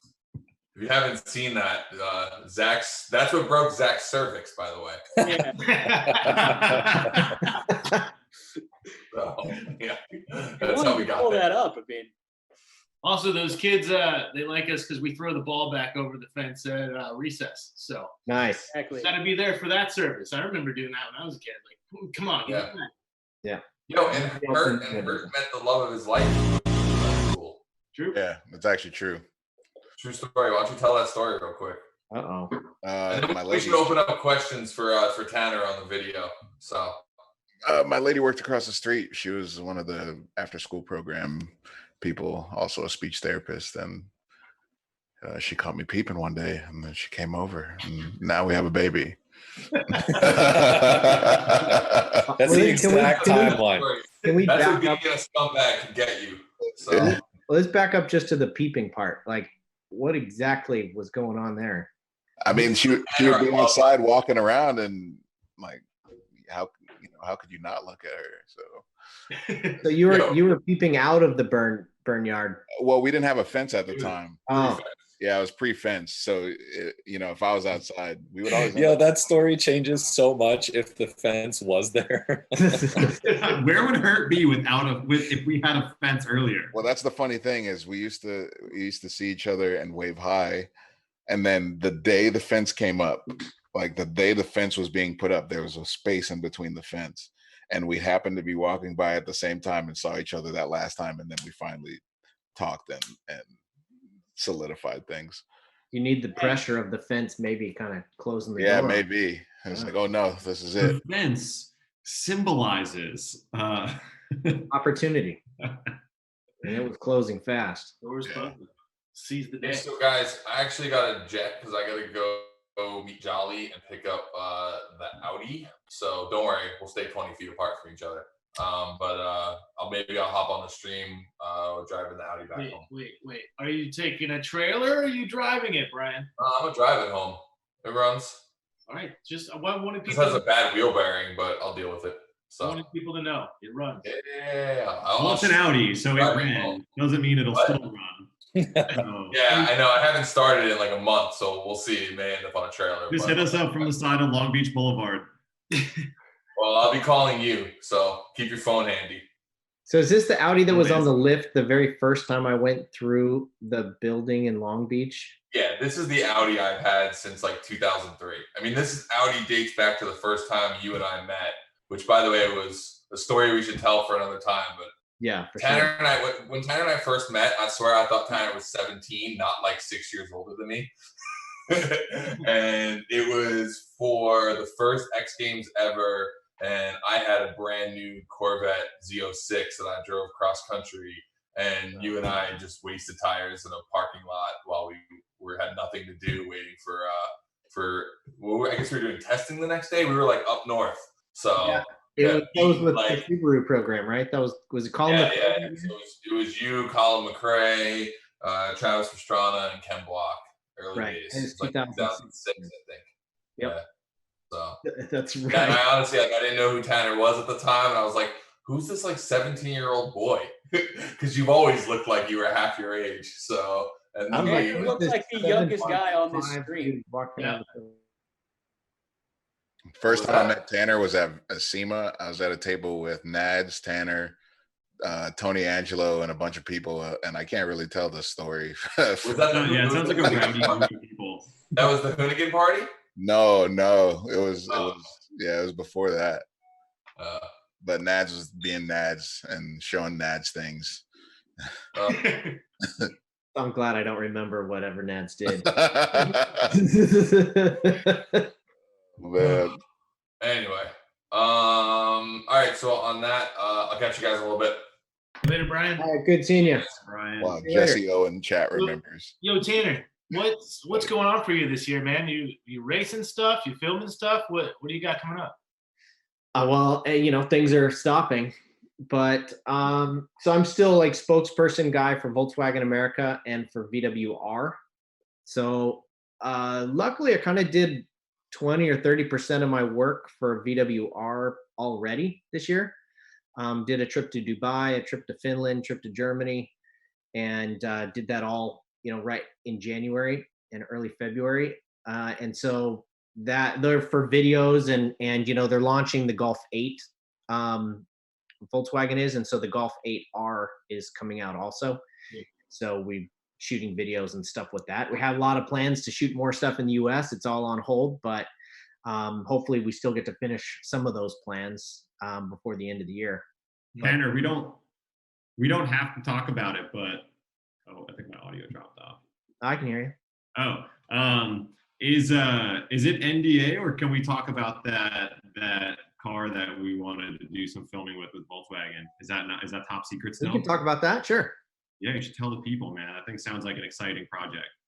Yeah, so that car's was codenamed the ER1, which was an electric car in the R department, and it was the first one. Basically, if you're familiar with the IDR, like the car that drove up Pikes Peak. No, not just the car that drove up Pikes Peak, the car that did the fastest time ever at Pikes Peak, right? Yep, the overall record, and a record Nürburgring, record in China. It's an insanely fast, amazing car. And their test mule, we sort of had thought that there must be some sort of test mule floating around Volkswagen Motorsport. That's just how they work. They don't sort of just kind of half-ass things. So they had taken a Golf TCR, a race car, and they'd put the drivetrain from that IDR in it and gone through several evolutions, all-wheel drive electric, and just to develop the cooling and all that kind of stuff before actually building the full-fledged IDR for Pikes Peak. And so we got a hold of that test mule, did some updates, took it out on the ice actually in Austria in January this year, and did like a little ice event with spikes, which was super fun. And then the plan was stick it on a boat, bring it out here, work with you guys, get some super cool content of this insanely fast, unhitched. It's just sort of an idea of what you could do with crazy. Is it actually the same motor from the IDR in the TCR? Both motors, yeah, it's two. Like motors. Not tuned down or anything? No, same battery. That's wild. Yeah.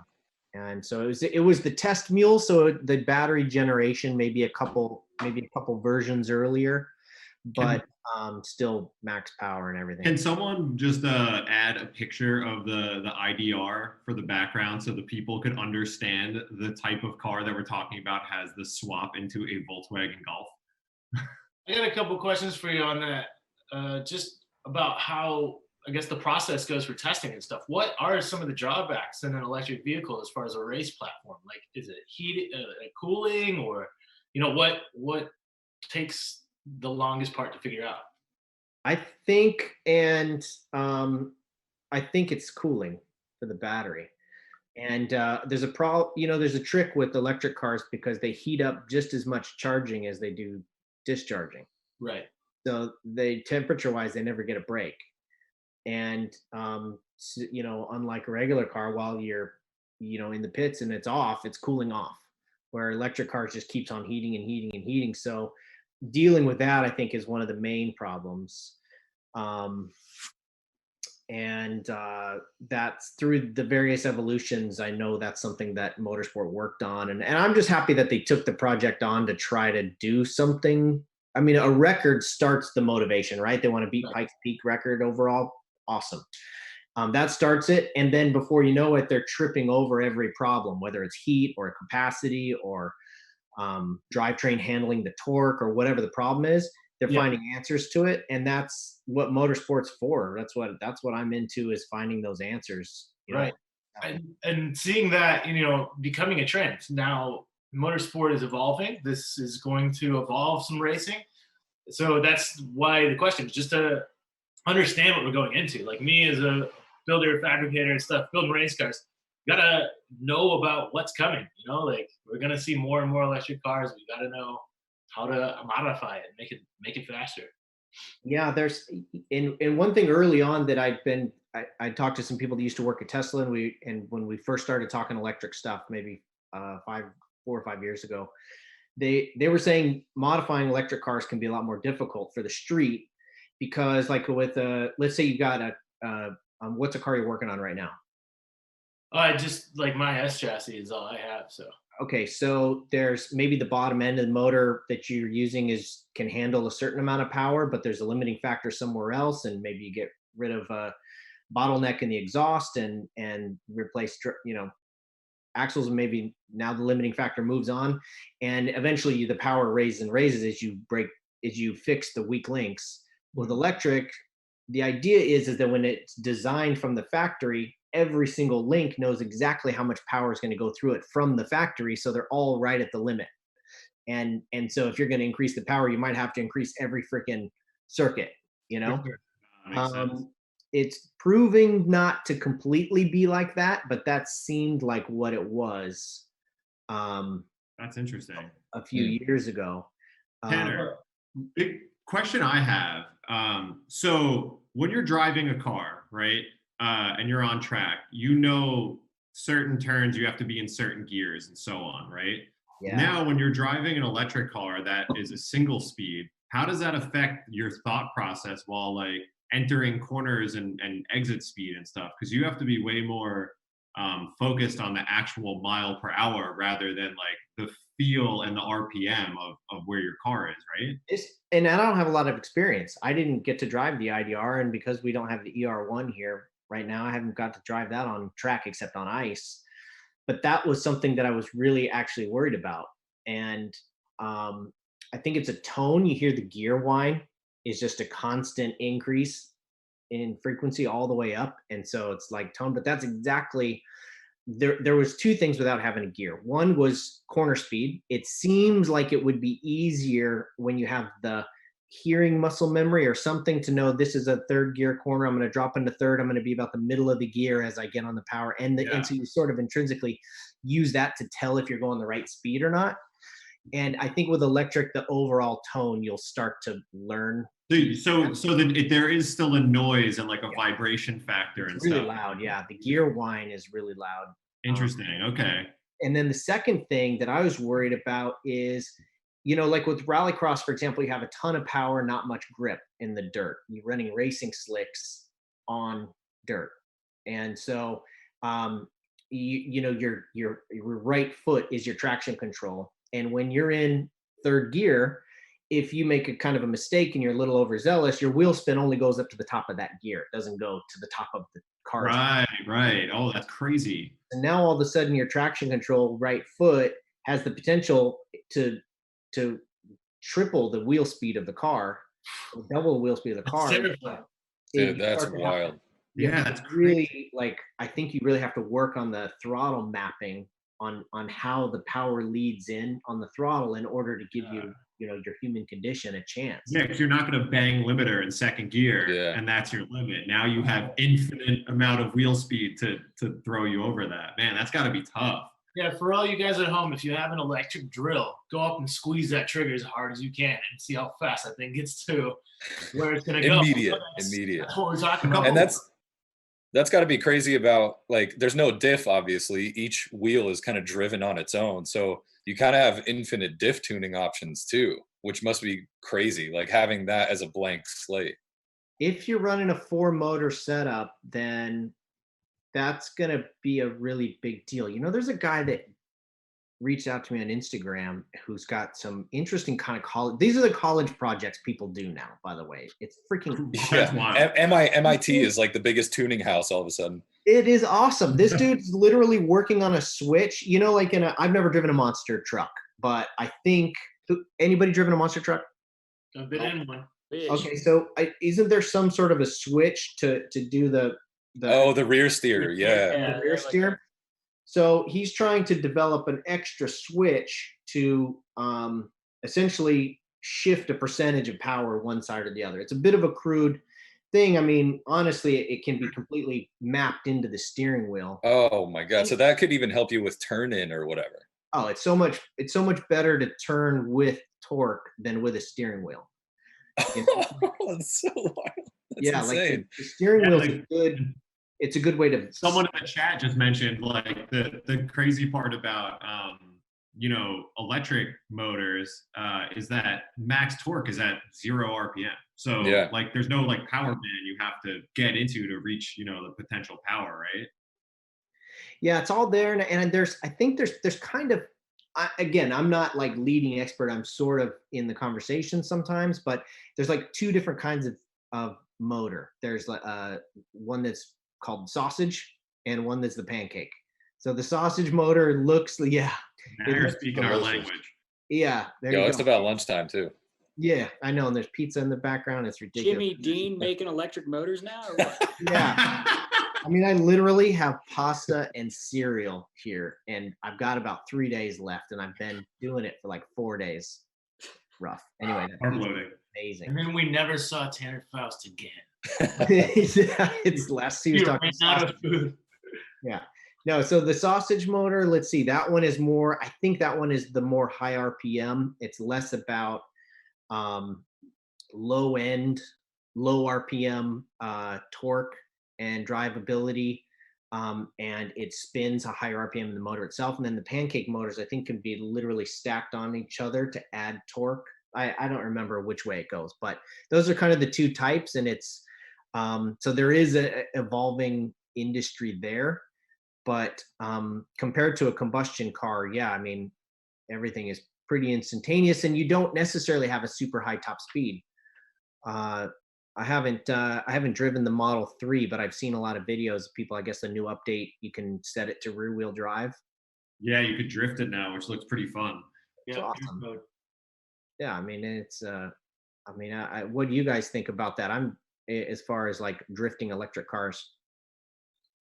I think it's crazy. It's all tire noise, which is one of the craziest things to me, because so much of drifting is hearing the motor on the limiter, banging gears, clutch kicks, all that. So you miss out on that a bit, but it's still rad. Yeah, the feeling's still there, but the visceral sounds and everything else are what kind of is a little bit shaky to me. But though I can tell you one thing: when you're in the burn yard and you're locked in there with a guy with an electric car, it's terrifying because you can't hear it. And it's so much wheel speed, so much smoke. And then all of a sudden this thing piles out of nowhere. And you're like, oh my gosh, you almost get hit by a car. It's the E36 we had in there. The thing almost killed me. I was so terrified. I loved one video that came out of the stands there. I don't know. I don't think it was one that you guys put out, but I think it was just a fan video where the guy saw the smoke and started yelling like he normally does, and then realized like how much you could hear his own voice, and was like, "Yeah, that's premium." Yeah, that's amazing. Honestly, in my personal opinion, sound is the coolest thing about motorsports. You know what I mean? Obviously, like going very fast and like G-forces is rad, but like there's no replacement for the noise that an engine gives, you know what I mean? That feeling that it gives you, and just like screaming damn near straight open exhaust on almost anything except for like a VQ is like the greatest thing in the world, and that's what I think makes everybody so attracted to motorsports. That's why you go to like a monster truck show, and like as soon as you hear wah wah wah, 12-to-1 compression with blower big block just like spewing out of zoomies. It's a cool feeling, and it speaks to everyone, even if you're like 2 years old. You know what I'll say about that, Zach? I actually got to see the Formula E guys run, and you wouldn't think it, but you could hear the difference in between the models and the makes. And it was through the gearing and stuff and how they run actually sounded pretty cool at Formula E. It's not too loud or anything, but you do get that sound and the shock. I'm sure it's crazy for those guys, but to hear the different makes, like you could kind of hear the difference between the cars. Pretty cool. And they I imagine as a driver, you maybe miss the sound of the motor a little bit, but you're driving something fast and fun. So you probably lose a little bit of that thought, you know. But as a viewer, you probably rather have some loud noises. Yeah, I agree. I mean, I love the sound. I mean, we just sat there and we were just like reminiscing over the Passat, and like I got the Passat out of the trailer yesterday, as I was saying, and I just drove it around the hangar where it lives at the airport, 10 miles an hour. And that's why I was so appreciative of like the Burnyard, a place where you could just go and rip, and you just can't do that with loud cars. I mean, the only thing that I think would be cool is like being a kid, being able to get like an electric dirt bike, because then you can just like mob around and do stupid stuff and you won't get in trouble because it's not noisy. Well, and the cool thing about electric stuff is it opens the door to a lot of indoor type scenarios. Because if you think there's no exhaust, there's no crazy noise like that. So you open up abandoned malls, turn every abandoned mall into a racetrack. Yo, that's a good. Now we're on to something. And we grew up wanting to drive remote control cars through the mall. I don't know. I did. Yeah, that's true. Facts. That's like a dream. I mean, I think everybody that I know throughout their lifetime will have some sort of fire breathing car. Like I don't think nice. What is that? I don't think drift car. Know anybody that certainly close friends. Huh? The visceral sound and everything, and we'll have something like that in the garage. If you live in the city and it makes sense to take an electric car, I mean, I think there's crazy numbers, right? 2050, I guess 90% of the population will live in a city. And at that point, yeah, getting from A to B, self-driving, whatever, sounds great. But then if you can go enjoy part of the quantum thing, did you actually go to the future? Do you know this? Yeah. Tanner's from the I have future. an NDA on the future. Like that's why he stays so young. Look at him. Look at him. Crazy. But to be honest, like through all of the quarantine stuff, the couple times I have had to go out and like commute, the reduction in pollution has made California smog like completely eliminated. And it's pretty awesome. Like I know on my day-to-day, like I wouldn't really care if my Raptor was electric. Because like, yeah, the V8 sounds cool, but like on my commuting, I don't really care. Like I'd be happy to commute in a Model 3 or a Model S or 100%, dude. car. But totally as long as agree we're on a still commuter. allowed to have the like fun petrol-based car in the garage, then like I'm all for electrification for sure. Yeah. As long as they don't make it illegal to start your car. Yeah. Yeah, exactly. Then it makes a ton of sense. I had an e-Golf for a while, and I don't have one now, but yeah, I had range anxiety and all that kind of stuff, and the tech is still not quite there. And I guess it's still like 8-to-1 for a given weight of gasoline compared to a given weight of a battery for how much energy there is. Right. But so the batteries aren't quite there, but it's fun. They're fast. And yeah, as long as you can go rip up Angela's Crest or something in a car that it does like, check all the emotional boxes, I'm totally all for it. I think it's same. We gotta go. Oh my God, you're turning into a pizza. I think Hurt was eating pizza earlier and it was morphing into his background. I couldn't tell what is what. I'm just trying different angles, seeing what really works around here. Someone said ask Tanner about ARX, but ARX is not going on right now. Gonzo, done. Finito, yeah. That's a bummer, man. It's a bummer. It's so the next step is Nitro and Nitro World Games. How do you feel about a track set up by Travis Pastrana? Because I heard that the last one was like, it was like just unbelievably ridiculous. It's what you would do if you had if you had a backyard and a remote control car and you were setting up a remote control car track for your friends. It's exactly what it is, and you feel like you're in a toy, going over the jumps and into the berms and everything. It was so fun. Doing a lap by yourself was the most fun. What was the jump? Like there was just a casual like 150-foot jump or something, right? Yeah, which yeah, you could do 175, 180 feet over that. What's the biggest jump you ever done? Same. 332 feet.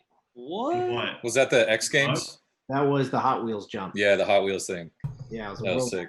for- I got to ride with Ken on the nitro track, and it was literally, it felt like motocross but on 4 wheels.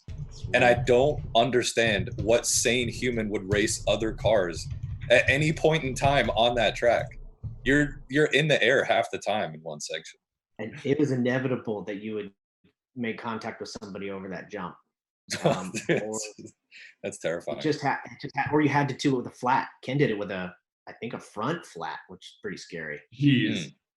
Yeah, Rallycross, and it's a bummer it's not, still happening, because Rallycross is a pretty awesome sport, man. That race will happen.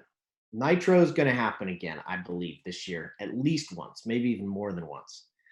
And, then there are a lot of plans in place to try to electrify that. And it'd either be a support series. And this has kind of been the whole deal for a number of years, has been hill climbs and rallycross are like the 2 ideal electric sports. And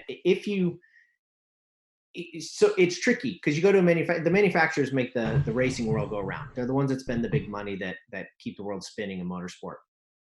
If they can spend X number of dollars on creating their own content instead of going and racing other people, and get more eyeballs, have control over the outcome, not worry about losing, then that's the end of racing. So we have to kind of keep pushing this whole idea that the competition is important to accelerate the technology and to show people that competition is what brings people to watch it, not just putting a video up. They want to see somebody win and lose.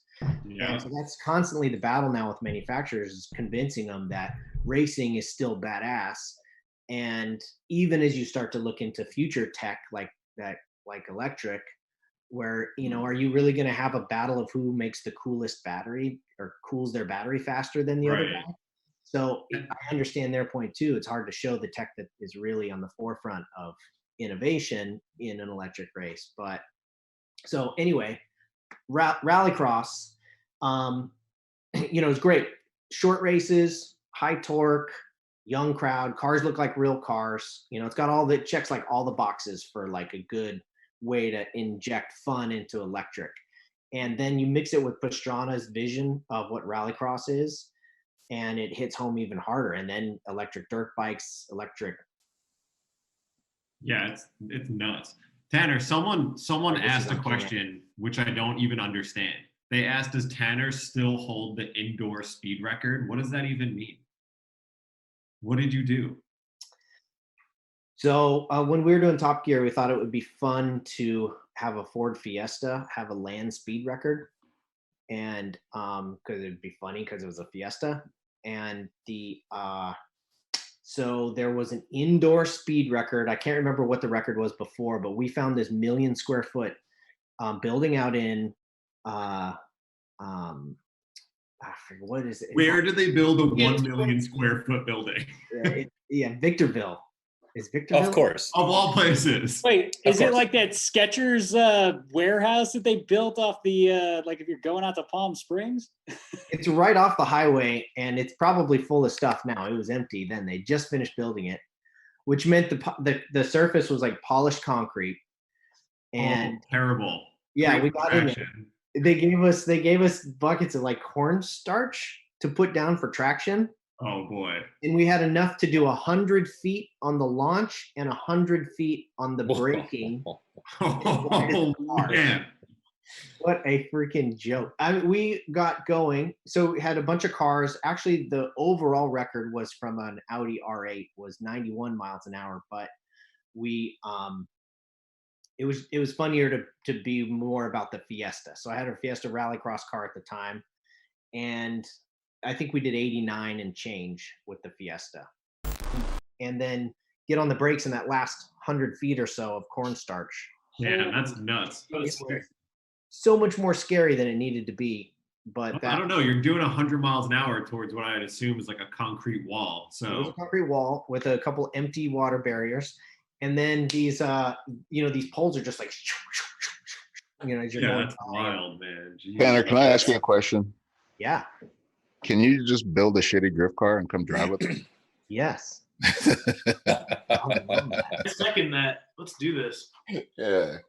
I've wanted to do a missile car for a long time. What would you build as a missile? The one that I started was a Rabbit pickup truck. Ooh. Nice. What motor? What's that? Which motor? I mean, I was gonna put an SR20 in it because that's all. Nice. All right. Good I stuff. mean, that's sacrilege, right? So I know I should get some sort of Volkswagen motor. SR20, VR6, LS, doesn't matter. I'm crashing into you. Yeah, maybe I need to get something heavier.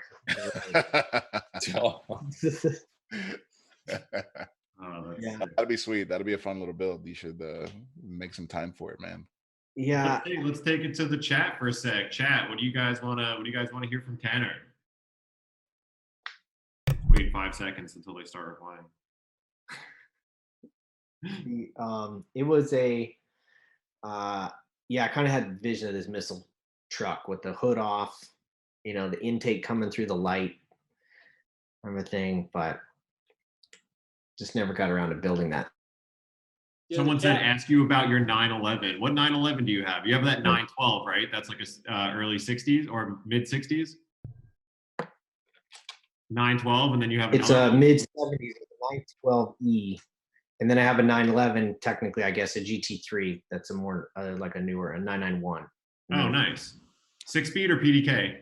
It was before the 6-speed. I would have got that, but it's PDK. Oh, the .1s were only PDK? Yeah. I didn't know that. Exactly. People are asking what your worst crash is.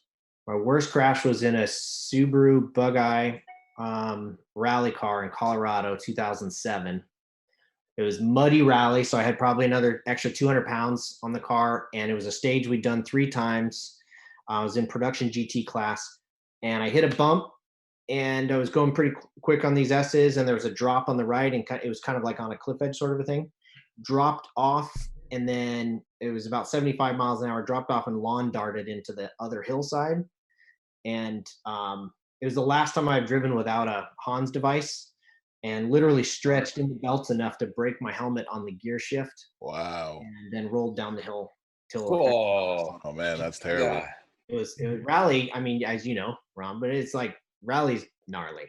I've seen some nasty. It really is, man. Rally is. I think I remember you tell me a story. I don't know if it was a crash situation or just someone knocking into you, but you had the Alcantara wheel, the race gloves, and something hit you so hard that your wrist dislocated from the grip on the steering wheel. Oh, that was in a movie. Oh, that was a movie? That was in Fast and Furious Tokyo Drift. Oh, wow.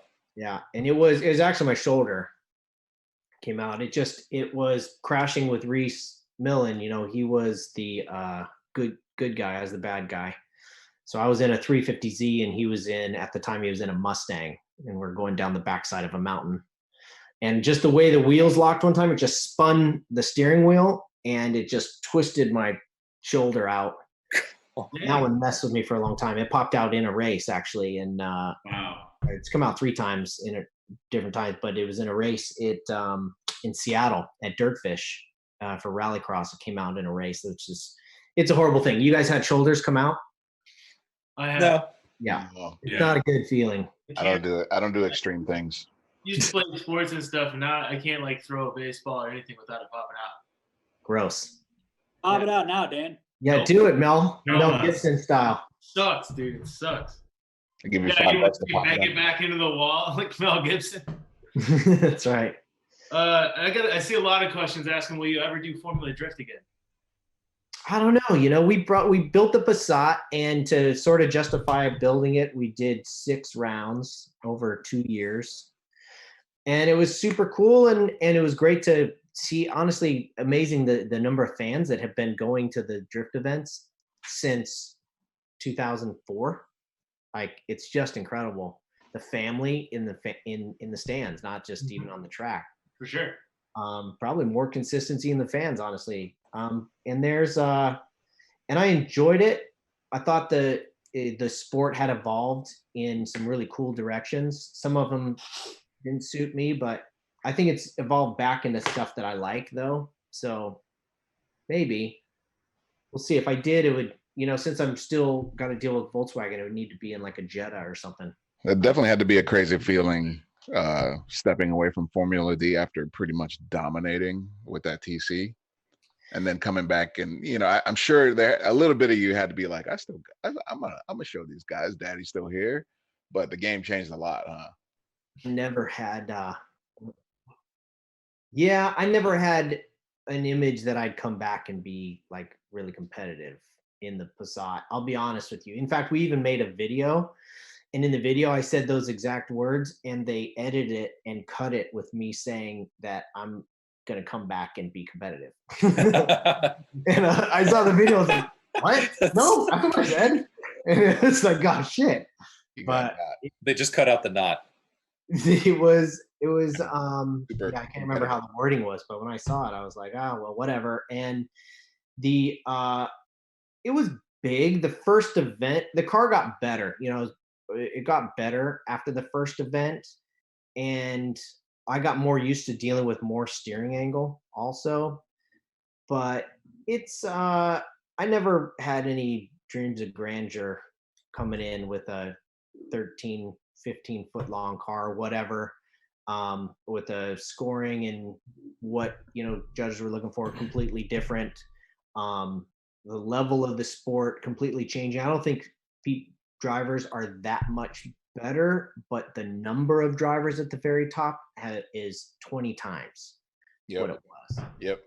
The top 16 is a completely different game now than it was then, because before it was like a top 5 realistically fighting for the championship at all times, and now it's like it could go any way, any moment. It's kind of wild. Someone in chat's asking if you'd ever consider an IDX for a drift build. Never Let Off asked. What is that? Never Let Off in chat asked if you'd ever consider an IDX for a drift build. What is an IDX? I don't know.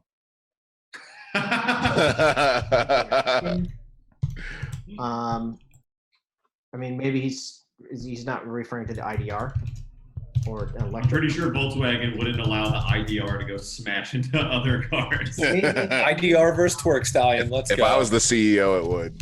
I think it's referring to, because ID cars are like the Volkswagen electric cars, and I know there's an ID3 and some other ID cars coming out. So maybe saying an ID anything, and an electric car down the road eventually, probably. Those are, I think, 4-wheel drive, but maybe, I don't know.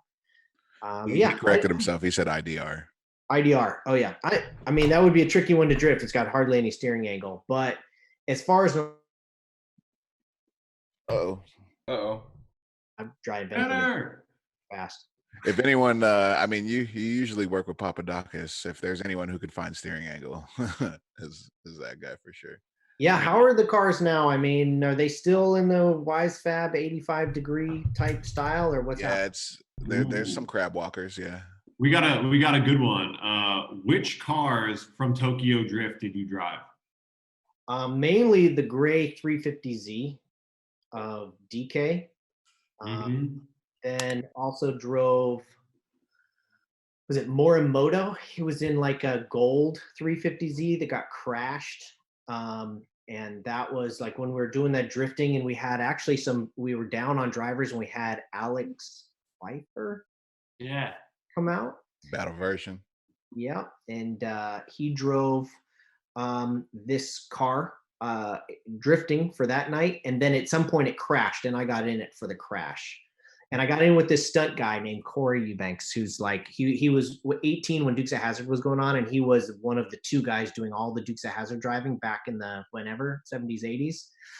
but now he's still like the wheelman in the true stunt world, not like bringing them out of racing, but actual stunt guys driving. And he literally looked at the cars and he's like, all right, we're going to crash like this. It's going to break your lower control arm. So this is going to happen. For me, I think it's probably just going to dent this. It may bend my tie rod, but I think I'm just going to be okay to drive away. And it was like, okay. Nice. And we did it. And every single thing that he said was going to happen was exactly right. Like he just peeked under, he could see what was strong, what wasn't. And I mean, Man, I'm kind of jealous of him. He's the king of crash. Man, Zach just found his spirit animal. I am 100% looking this man up on the internet right now. Good. And he's apparently the man. Yeah. He did. Remember those old BMW films? Mm-hmm. That was the first time I ever saw him, knew who he was when he was doing those BMW films. Oh, the ones with like Clive Owen and stuff? Yes. Yeah. That's crazy. I didn't know that was him driving. We need to get this guy on the chat. Someone asked, what's your craziest Top Gear story? Oh, geez, hurt.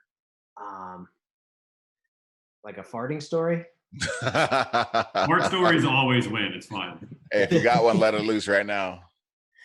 We got into some nasty scenarios there because everything was always very ambitious. With Rut and Ad, one of the first episodes was this Alaska adventure, and we were so over our heads in Alaska camping and getting torn up by mosquitoes and stuff and not knowing exactly if we were doing the right thing. One of my favorite days was, I usually got to do those power tests where you'd get to drive something if you won or whatever, right? And one of my favorites was this Ferrari F12. Did any of you see that one? It was a red Ferrari F12. I got to tandem drift with a Camaro drift car. And so this was like a $450,000 car. We were drifting it on PCH. And then we brought 6 sets of tires. We went to Sonoma and we did a whole tandem session. Wow. That sounds fun. How is that car to drift? It was freaking amazing. It's one of the few, this is going to start sounding holistic. And if you see my incense burning back here and everything, this was one of like my few out of body experiences in a car was driving this thing. That's sick, man. Here's a real nerd question on that. But like, how is drifting a car that doesn't have a clutch or a handbrake? Like, do you find it a lot harder with like transitions and car control and stuff, or what? I mean, when you're right behind somebody, yeah, it's kind of stab of the brakes sort of stuff. And yeah, you have to like really know the speed differential because you can't just pull the brake and hope for it. And the ABS was on. The ABS is pretty aggressive in that car, so you could hit the brake even while you're behind somebody. But a lot of times the electronics then will choose a different gear for you once you do that. Yeah. Hey, someone asked a question. I think it's always interesting, like having talked to you and Reese Millen and the guys. Like, what movies were you in? Like, how many movies have you driven in before? I did 5. Can you name all of them? What's that? No. Can you name all of them, or is there? It could. It's not that many. It's probably 15 or maybe a little bit more than that. That's still pretty sick, though. That's dope. Yeah, the fun thing is that they're usually, I only get called in for driving stuff, of course.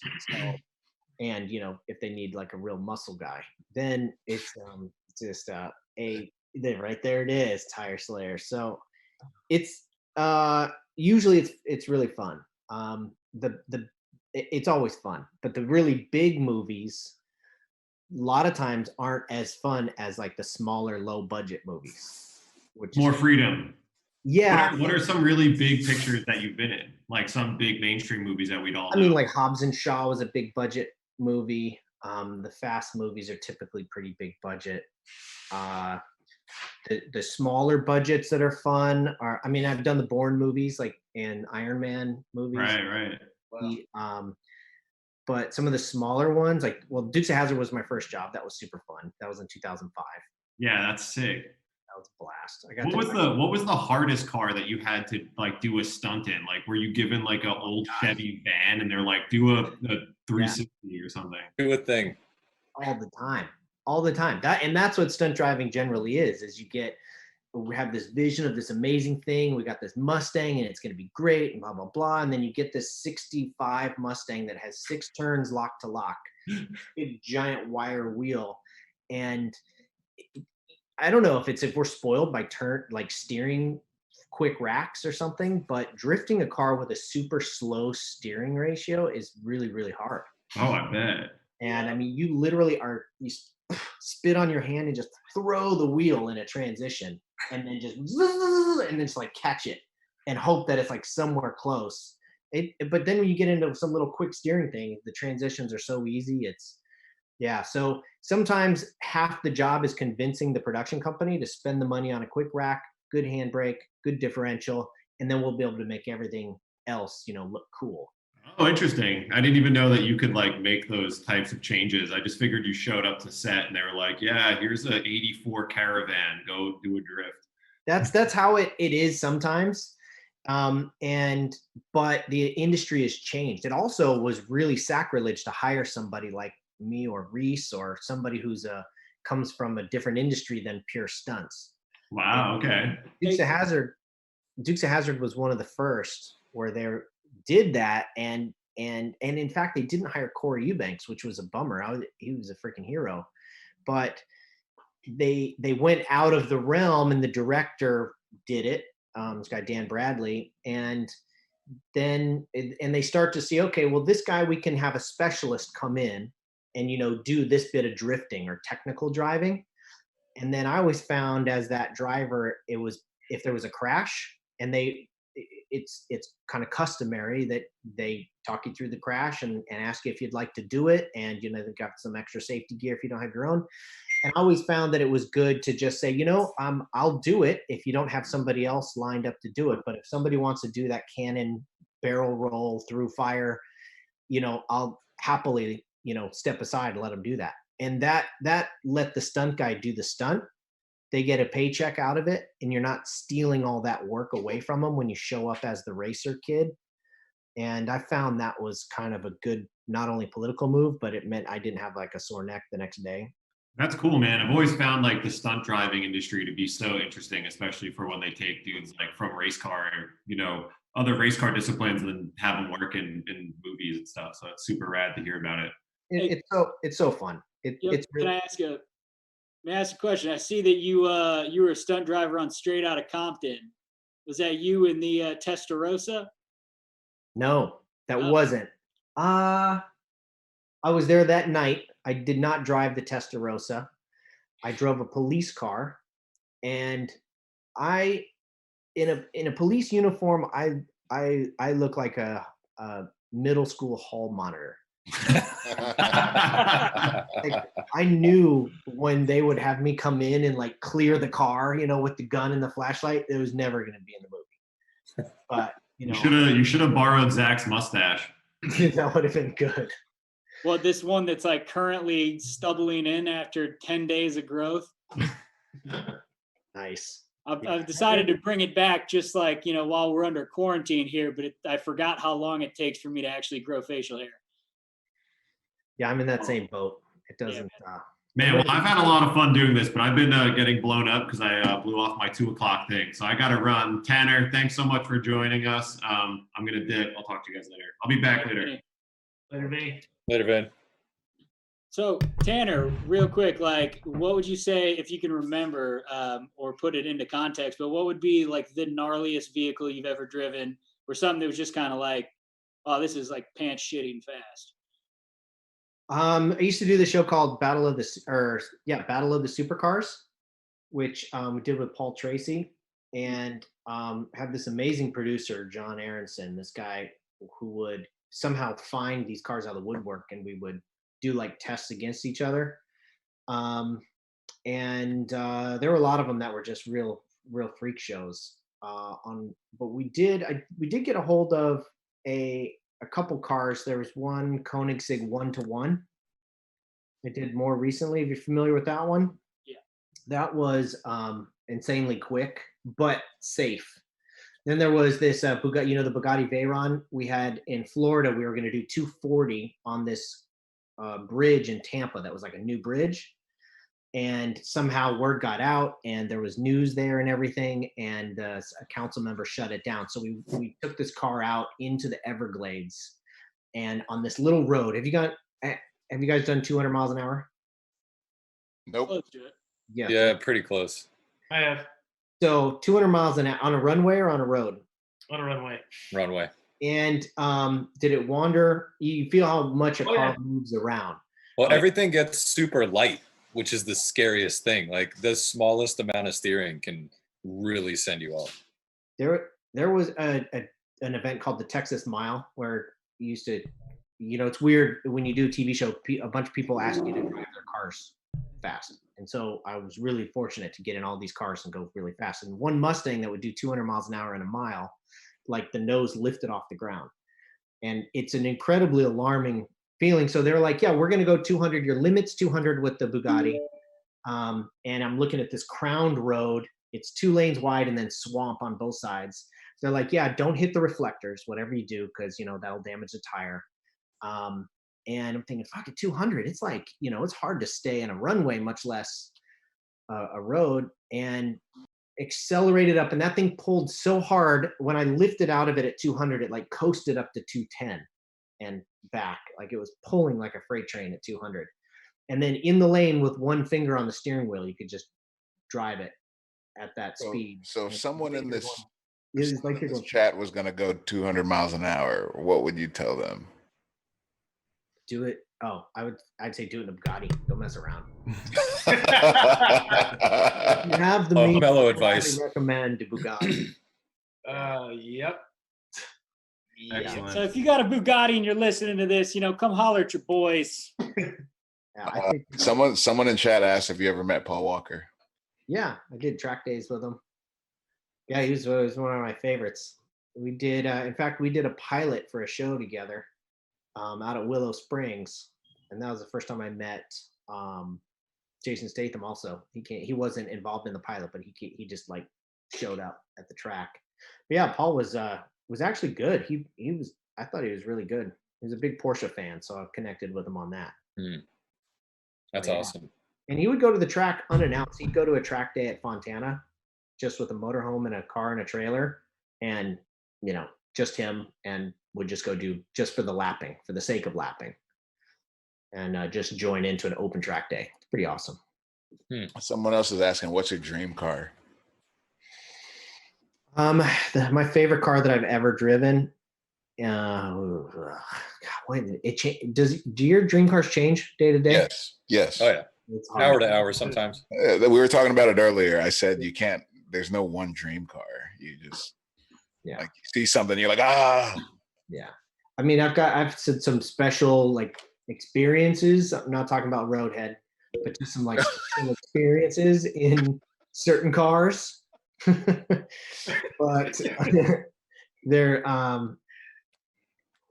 was actually, speaking of what I said before, there was this there's this plant that blooms in Virginia. They call it it's a weed. They call it skunk weed. It's not the kind of skunk weed that you think I'm talking about. It's a different kind of weed. But when it blooms, it has a very specific scent. And it seems like maybe you've made a mess in your car there, and maybe haven't cleaned the seats. And yeah, I don't even know what we're talking about anymore. We're still talking about Roadhead. Oh, God. What's your daily driver? What's your daily driver? That's what you go to? I'm giving the people what they want.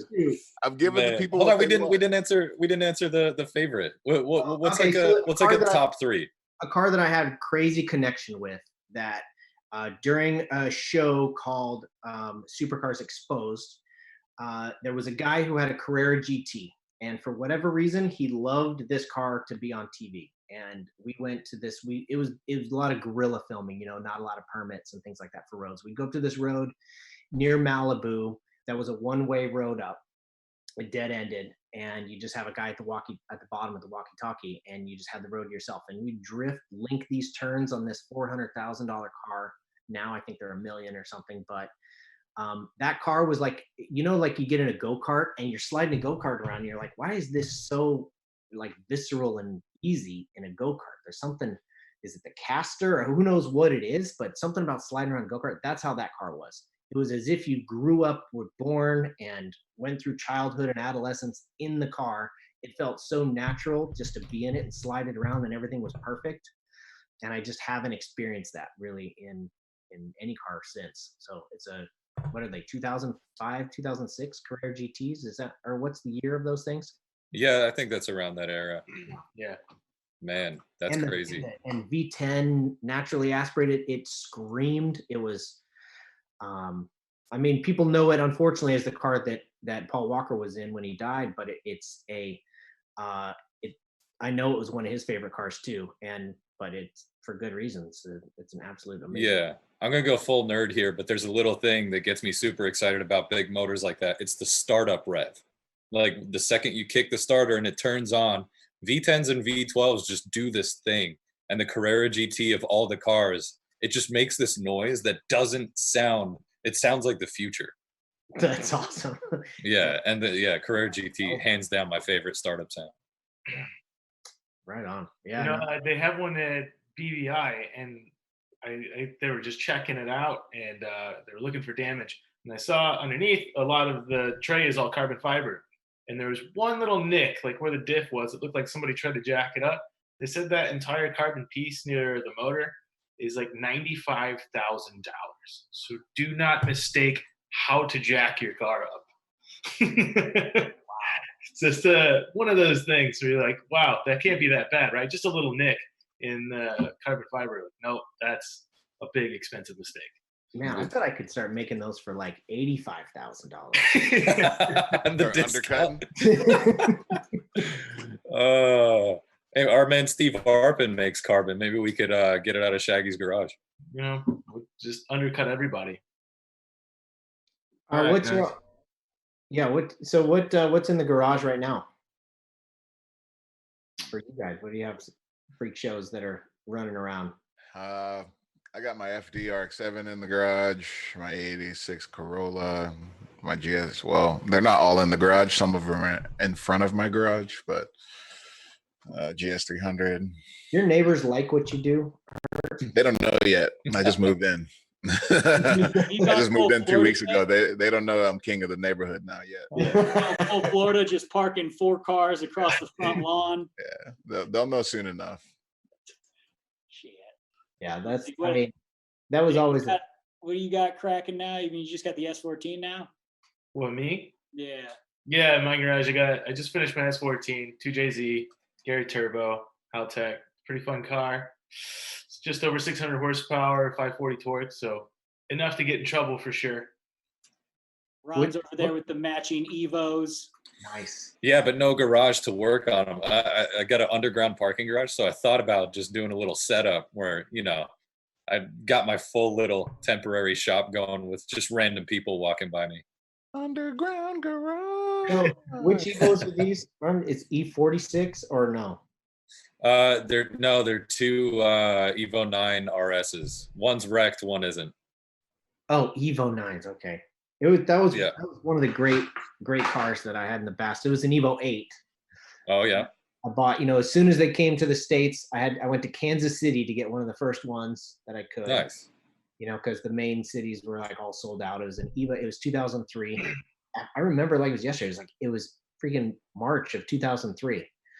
And went out there, I got a blue one, whatever it's called. I don't know what I think it was electric blue. Yeah. And at the time, I was an ice driving instructor in Colorado and Steamboat. Oh, Bridgestone Driving School, yeah. That's right. And that track was that car on that track was just ridiculous. Who knew Lancers would be cool? I know, chat. They don't stop giving me shit. Everybody calls my car a Lancer. Is it not a Lancer? Whatever, man. It's not a Lancer. It is a Lancer. It's a dang Lancer.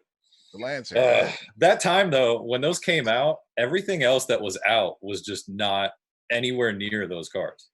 I had a Talon TSI. Oh, sick.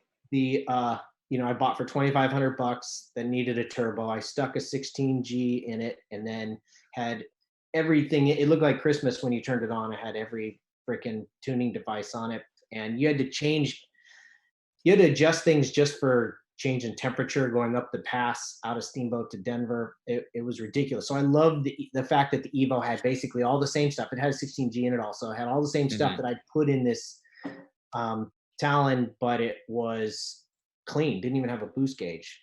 Yeah, factory. Yeah.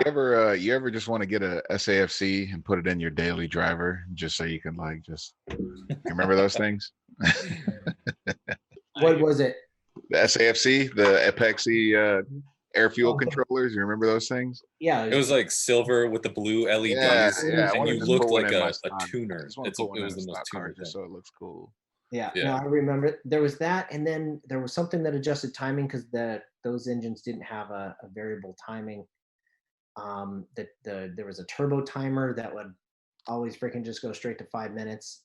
Yeah. the old HKS and the old Gretty turbo timers. Yes. Dude, back then it was all about your stack, like in the middle of your dashboard. Like, all right, man, I got turbo timer, I got SAFC, I got this Blitz boost controller. Like this, this is a Power FC. For my 240, for my 240, I ordered a gauge pod and a boost gauge, just because I wanted that old school feel. Yeah. But then I got a Haltech IC7 dash, and it has everything on it, and I'm just like, well, there's no point in putting this gauge up. Nah, whatever. Still send power to it. I know, right? My car, if you look inside, all the Defi gauges and stuff are still in there, and I just flip them. They're not hooked up to anything, but they're wired in. So if you press it on of course, the dash, then it'll go. That's all you need. Up and look sick. That's all you need. Everything, like you said, is on the Haltech, so I can see it all. But I still have it just for a street style sort of deal.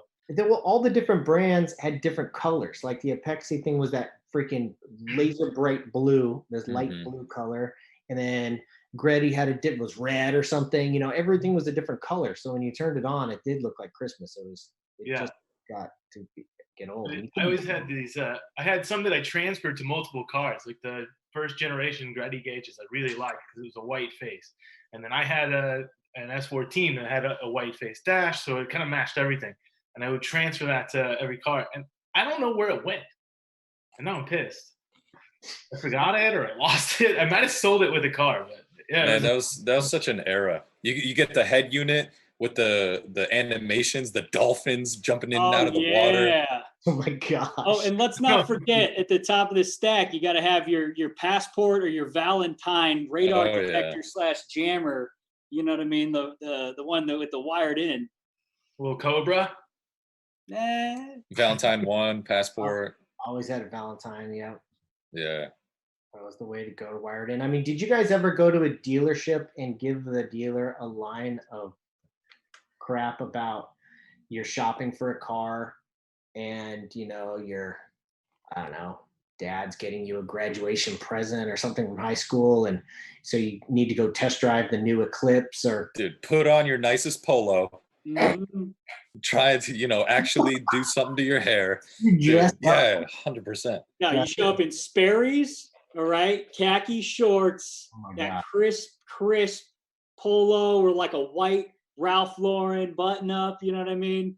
Dude, Tanner, I legit did that, and I went and drove a Viper GTS. What? They pulled a Viper out of the showroom for you? Viper. It was pretty sick. Yeah. I was like 16, yeah. Moron. Dude, you know classic cars off of like 270 there in St. Louis. Classic Car Studio, whatever. Yeah. That's amazing. I took a couple cars out on that. They knew before you even crossed the curb onto the lot. They knew. Oh yeah. The term that a dealer told me was you're a yankster, yanking their chain. That's what and the dealers would literally, I worked off that part. What's that? I'm talking to the chat. My bad. Oh, I worked at a car dealership, and and I remember the deal when I was washing cars, parking cars and stuff in college. And I remember the dealer saying, "Oh my God, here comes a yankster." And sure enough, they'd come in and they'd load down the whole thing about, "Oh, it's a graduation gift. I'm just out trying to pick out what I want." And I was like, "Oh my God!" I said the exact same thing. You got to come up with something new. But Me and my dad actually just used to do that together. We just like roll out, and my dad would always go with me so we could go and test drive cars and do burnouts and stuff. oh my gosh, your dad's a hero. Yeah, That's awesome. they're quality time. I need to do that with my daughter. I bet she would freaking love that. Just go take her out. Let's go drive some stuff. Yeah, and it's like, Okay. hey, I'm Tanner Foust. I'm thinking about buying this thing. They're like, oh, okay, yeah, no, you're fine. Ah, she won't. They won't let me drive. You don't think so? Just wear. I mean, yeah, if I worked at a dealership, I'd be like, absolutely not. Wear some of your costumes from Quantum. Just Well, in this day and wear age, some of the costumes. in this day and age, a lot of people at dealerships watch YouTube. So chances are you'll get to drive some stuff. True. Like, oh yeah. That was always good times. I almost made a sales guy shit himself in a Ford Probe. Down A GT? No, Ford Probe. Oh, Ford Probe GT. Yeah. Was it a GT? Oh, yeah. Oh no, it was a GT. You had that KLZ? No, I don't. It was. I remember it was like a dark red. This would have been in 95, 96. And coming down the canyon, this truck pulls out in front of us. This guy was a good 300-pound dude, and he flexed the whole dashboard, just kind of trying to push the imaginary brake, kind of a thing. And he knew I was yanking his chain as soon as we got into the lot. Never said a word. Just from that, he just said, "Oh Christ!" like as this truck pulled out, and we just missed him and went into the lot, and the didn't say another word. And that I think that was the last one that I really did. That was I Hand the keys back to him. Sorry, dude. He never asked me to go inside and have a seat or go inside and talk about it, And all the guys wanted to do was just go in. Once you're inside, at least their manager knows they're trying to sell you something, right? I've never test drove a vehicle before. Stop it. What? It's an experience. Will Rogie says hi to you, Tanner. Hey, what part of the world is he stuck in right now? He's a Big Bear, dude. Oh, He's a mountain man these days. He's a mountain man. He's been hiking. He's got his own little mountain spot up there. Unfortunately, all the lifts are closed down right now because of all the stuff going on. But he can fortunately march around a little bit and get outside because they're far away from everybody else. So, what up, Will? Been a while. Hey, whenever I think of Will, I think I need to get back into climbing. Yeah. That's it. But Will doesn't climb anymore. Yeah, Will doesn't climb anymore. No, he's a surfer now. All right, he comes down to my house to surf, and I go up there to snowboard. But he climbs too. He went climbing with Kato not too long ago. He's washed up. Man, you guys separated houses. Now what? Now we're just heartbroken. So Tanner, what's your wildest? I don't know. Like, let's call it rental car experience. Like rental car Olympics? If so. Is that a thing? Yeah. So we used to, when I worked in the ride and drive industry, which that is like, these marketing events where they set up autocross courses. You come there, you hear a little spiel about car control, and then you do a little thing in your BMW ride and drive. Anyway, Samuel Lubinet came to one of them. That was his first job in the US, was working on the ultimate driving experience. It's one of your arch nemesises. Yeah, and good and best friends. And he was he didn't speak any English. We taught him all bad words. It was freaking hilarious. I don't know, there's just something fun about that. And the anyway, long story short, we were in San Francisco. We're in Chinatown, and the parking lot that we were working was Candlestick Park. They did autocross events, and we found some magnetic numbers. So our rental car, it was a Chrysler Sebring, had the number 8 all over it. Looked like a little race car. And he got out. I remember he was going to be like, don't go. It was just like a ski jump. He was standing at the roller, giving the signal if it was clear or not. And I hit this roller in San Francisco, and it was like a bump on the flat and then just airborne. And it was sort of like, I don't know, like Gregorian chant kind of, say hi. You could sort of see down and, the houses going by, and it pitched down till there were just 2 white lights on the ground. And then the nose hit and the sparks for 2 bounces lit up the houses from the sparks. And no airbags, crushed the radiator, but it was all good. And then we went and got some sushi. Nice. Yeah. Then we went and got sushi, Mellow. In San Francisco. All right, boys, I got to jump out. Tanner, appreciate you joining us. Always good talking to you. I might jump in a little later. Whatever. See you guys. Yeah. All right. See you later, buddy. We are getting close to wrap-up time here. This has been fun, man. Yeah. Tanner hung out for a lot longer. You see, he's bored. Now he can't do anything. He can't race. He's just hanging out with us. Just hanging out. This is kind of fun, though. Yeah. No, it is good. It's like, it's good to like not have too much on the list. Releasing that video today, I'll be honest, is a little bit of load off my shoulders because it's taken a year, and I've been, like I said, a little nervous about, wearing 3 women's outfits in a video that you're launching that has brands on it. Yeah. But it's kind of good. Do you guys notice you start drinking earlier in the day now? Yeah. That's why Zach's like, it's about closing time. Yeah. I mean, we're deep into the 2 o'clock hour. That's a late start these days. That's about 3/4 deep into a 30 rack. Nice. Rules. This is the best holiday for Nads. Yeah, Nads is digging it. He's gone. He was here. Now he's gone. Yeah, I thought he was going to pop in today. What happened? You know what happened? It's exactly the Tanner's thought. Oh, you're right. You're right. Once it hits your lips. Because yesterday started a little bit good. Today might have been earlier than that. So he's probably still sleeping, huh? Could possibly be. He's probably watching this, just laughing at us. Yeah. I don't think Nad sleeps past like 4:30 a.m. I don't think Nad sleeps. Period. He wakes up early. Like you know Nads for years now, right? Yeah. It's Super Street, all that stuff. Man, what's the nut? Well, no, never mind. I don't want to put on that. Yeah, really? This will be a chat between us off stream. Yeah, exactly. No, hey, man, it's a killer part about the industry here. And I jumped in 2005. I moved to California from Colorado from that ice driving school. And I had a daughter here and at that time, and then moved into Reese's house. And so I was kind of, and I moved out to do drifting. And I used up all my United miles coming and testing cars with Drift Buffet guys who were building a KA, turbocharged KA that blew up every single time I hit second gear. And then miles back to Denver, yeah. And so it was, when I jumped in, there was this culture here of guys that all knew each other, that all street race together, basically. And, Papadakis made a living at it, but everybody else still knew each other because they all would go to the same street races.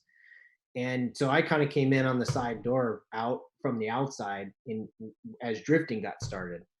And so I've always been a bit of an observer and introduced to that community like I was part of it because of drifting and stuff, but I've always been so amazed at how tight that culture is.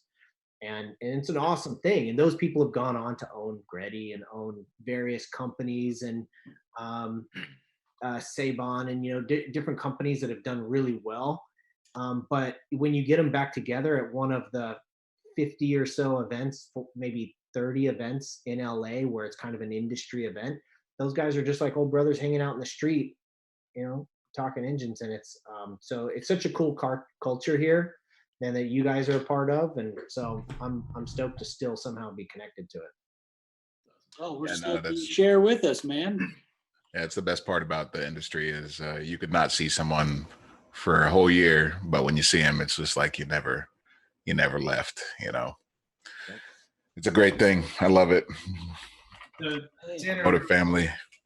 when we were down in Atlanta, it was the first time I'd really seen you drive the TC. I was driving Pro-Am that day, and I had one of the fastest entry speeds in Atlanta of the Pro-Am guys, and it was like 70-something mile per hour. And then as soon as I got in the grid and you guys went out to practice, I hear somebody say, Tanner did 110 mile an hour entry. I was like, shh, I quit. Okay. That car was savage. That car was fast.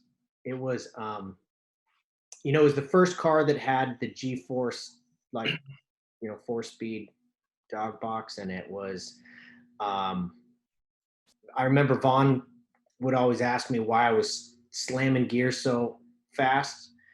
And it just, if you've driven, do you have one of those in a car now? I've had them. I worked on it with Dean's Viper and stuff like that. Yeah, it's just a lift and shift. It's like a clutchless motorcycle shit. Yeah, it's just a lift and shift, and it's just so quick. And people didn't have sequential shift cars at that time. And God, the sound of that motor was just. I know the Passat sounds great. But that NASCAR motor, I had no idea about NASCAR stuff. And once we started digging into that, Ed Pink built the motor and, kind of built it into more drift style. Stefan put in a AEM unit and the, fuel injected it and everything. And the first time we drove it, it was terrible, to be honest. It was like a two-stroke. It had 114 horsepower up to like 7,500 RPM. And then it was like a light switch up to almost 10,000 RPM. That's the TC. I remember like it was yesterday, man. At Atlanta, I was on the bridge, and you're bombing the hill, and it still felt like you were punching me in the chest. Like, that motor was insane. That motor was absolutely insane. Yeah, I think what that car is literally sitting bumper to bumper right now with the Passat. Is that yours? You get to keep that? Yeah. Dang, that's sick. I think that's one of the most iconic cars in American drifting, just because at that time, it changed a lot. The power was completely basically different. that car. People talk about the Daigo effect when he came in. The TC was the Daigo effect before Daigo came and did exactly. Like that car blew everybody up. Everybody had to step up if they wanted to beat Tanner. That thing was good. And if you look at the numbers on that thing, it had 42 degrees of steering angle. Wasn't much. It had 600 horsepower at the wheels. Might have been 650. We detuned that thing to get torque down in the 3,000 or 4,000 RPM range. We revved it to 8,800 instead of 9,800. It was all at that time. If you remember, it was all people out spraying, radiators and shit blowing up every practice. And it was all about if you could stay in one piece right away, you were in the top 16. And now it's not like that, of course. I think you guys have their stuff really dialed. But so that car, while it was pretty safe, man, it was a beast. I let Samuel drive it one time. He's the only other person to drive that car besides me. And it was our last event. It was at Las Vegas, I want to say, or something, in the parking lot. It may not have been the last event, but it was at night. And everybody was just out sort of monging around in the parking lot. And I let him drive it. And I remember he was just like, this is cheating. And it wasn't because of power or grip. It's just because the way that thing transitioned around was just so nice. Yeah. Everything was just right for whatever reason. And when you find that recipe and then there's nothing left to change. That I've seen that in multiple cars where other people will get in and be like, how do you get the and they're like, set up half of it, man. It's not just the skill in the drivers. It's set up with the team too. I see the car. I didn't like the front end to be wider than the rear. I like to run the rear 4 inches wider on both sides. And remember, this is a time steering angle was not a thing like it is now. Mm-hmm. I liked skinnier tires. I ran like 225 or 235s in the front. And I didn't run a bunch of camber so that when you were steering in, the tires actually fell over onto the outside sidewall, basically. So if you were going to spin, when you went full lock, essentially you lost all contact on the front tires and it would come back. That's cool. Yeah. Now they have so much camber that works because they have so much steering angle. So if you're really big angle, you can still drive the tire in the right direction. But back then with 42 degrees, the front tire was sliding too. So you needed to make sure the front had less grip than the back. Not only the power stuff has changed, but now the suspension. So I've seen guys go down in power as of the last couple of years. There was a huge horsepower war. Now that has dropped off, and guys are fighting to get more grip back into the car. So you see guys like Denofa and Von Gittin who are pulling tires off the ground, and then even down to the setup with the Warehouse team, the grip battle is insane. Will Rogie asked, what was it like coming from the 350Z going into the TC? It was a good transition. I think got third in the first event in the TC, and the way Stefan did it is we measured basically where the driver's seat was, because once you get the 350Z was like stock, and then once you get to a built car, you can place the driver, where you want them. So we measured where I was sitting in the 350Z and then put it in the same spot for the TC, so it was an easier transition.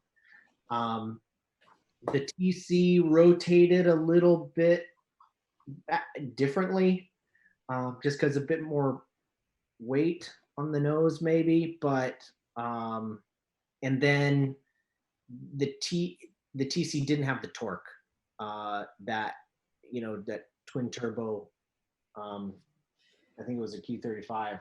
You could just the tiniest little clutch kick on the 350Z and you're back to spinning tires. But there was a so it was a little bit of a transition, but we tried super hard knowing that would be a challenge to make the cars as close to each other as possible.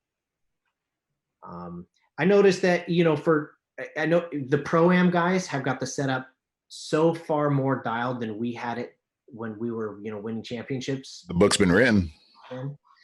But the poor man's easy way for setup for us was put zip ties on the rear shock tubes and then dump the clutch. And with just forward grip, we try to get the squat to be about a 1/2 inch from full compression. And that was the spring, that would set the spring rate essentially. Like that's how simple it was, is just try to get enough movement in the rear just from acceleration that you only had a 1/2 inch to 3/4 of an inch of travel left for any kind of bumps. And whenever we did testing, we always made sure, you never obviously want a full compression out of that, but you always wanted to make sure you still had a 1/2 inch or so left in the rear travel. And then, that's when people started to run really soft in the rear. And that's when it was all about speed, like that 100-mile-an-hour entry into Atlanta. That's all just forward bite, and that counted. They had radar guns then. Do they have radar guns now? Did they go back to that? No, that's gone. Well, there's always the spotters do it now to measure up to other cars. Yeah, the spotters will sit, like I see Bond's spotter will sit there and radar every single car. Yeah, that probably has to do with tire pressures, because they want to know if they're going against a slower car, they need to up the tire pressures.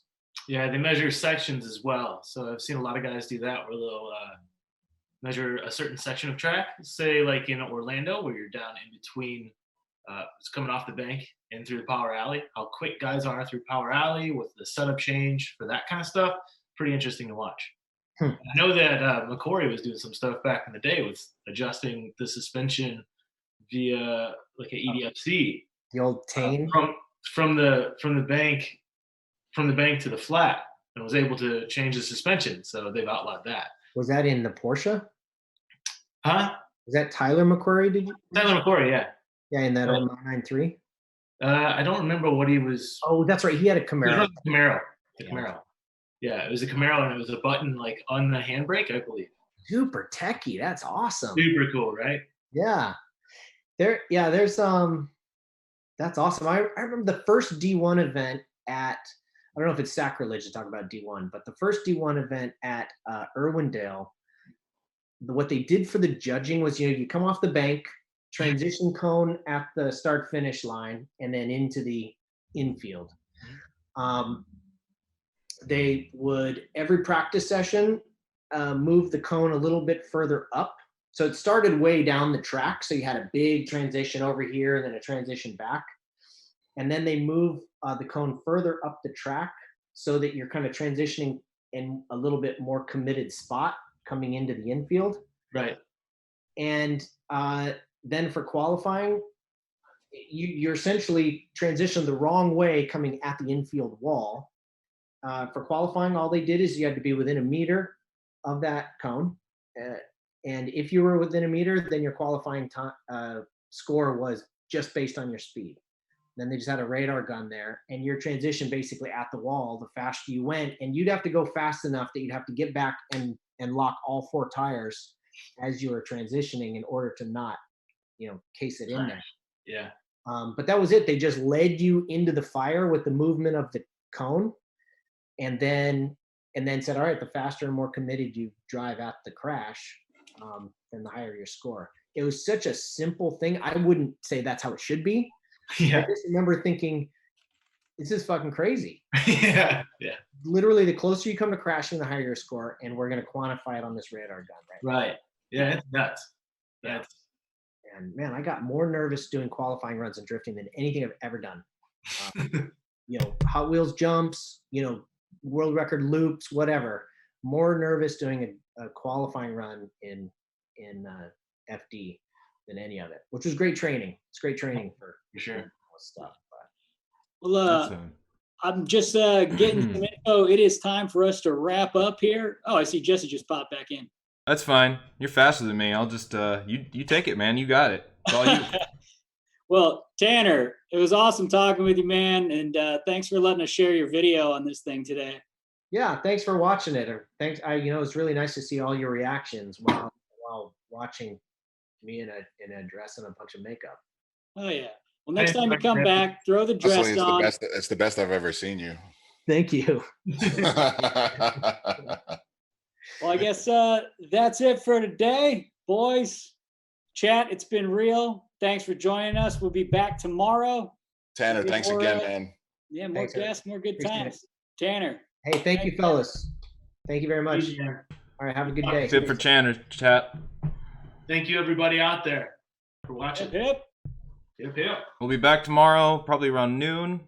Might be a 5-hour stream, might be a 3-hour stream. Depends on if Nads is on. So stay tuned, guys. Look for the notifications. Don't forget to subscribe. All that good stuff. Thanks, guys. Back to Mortal Kombat now.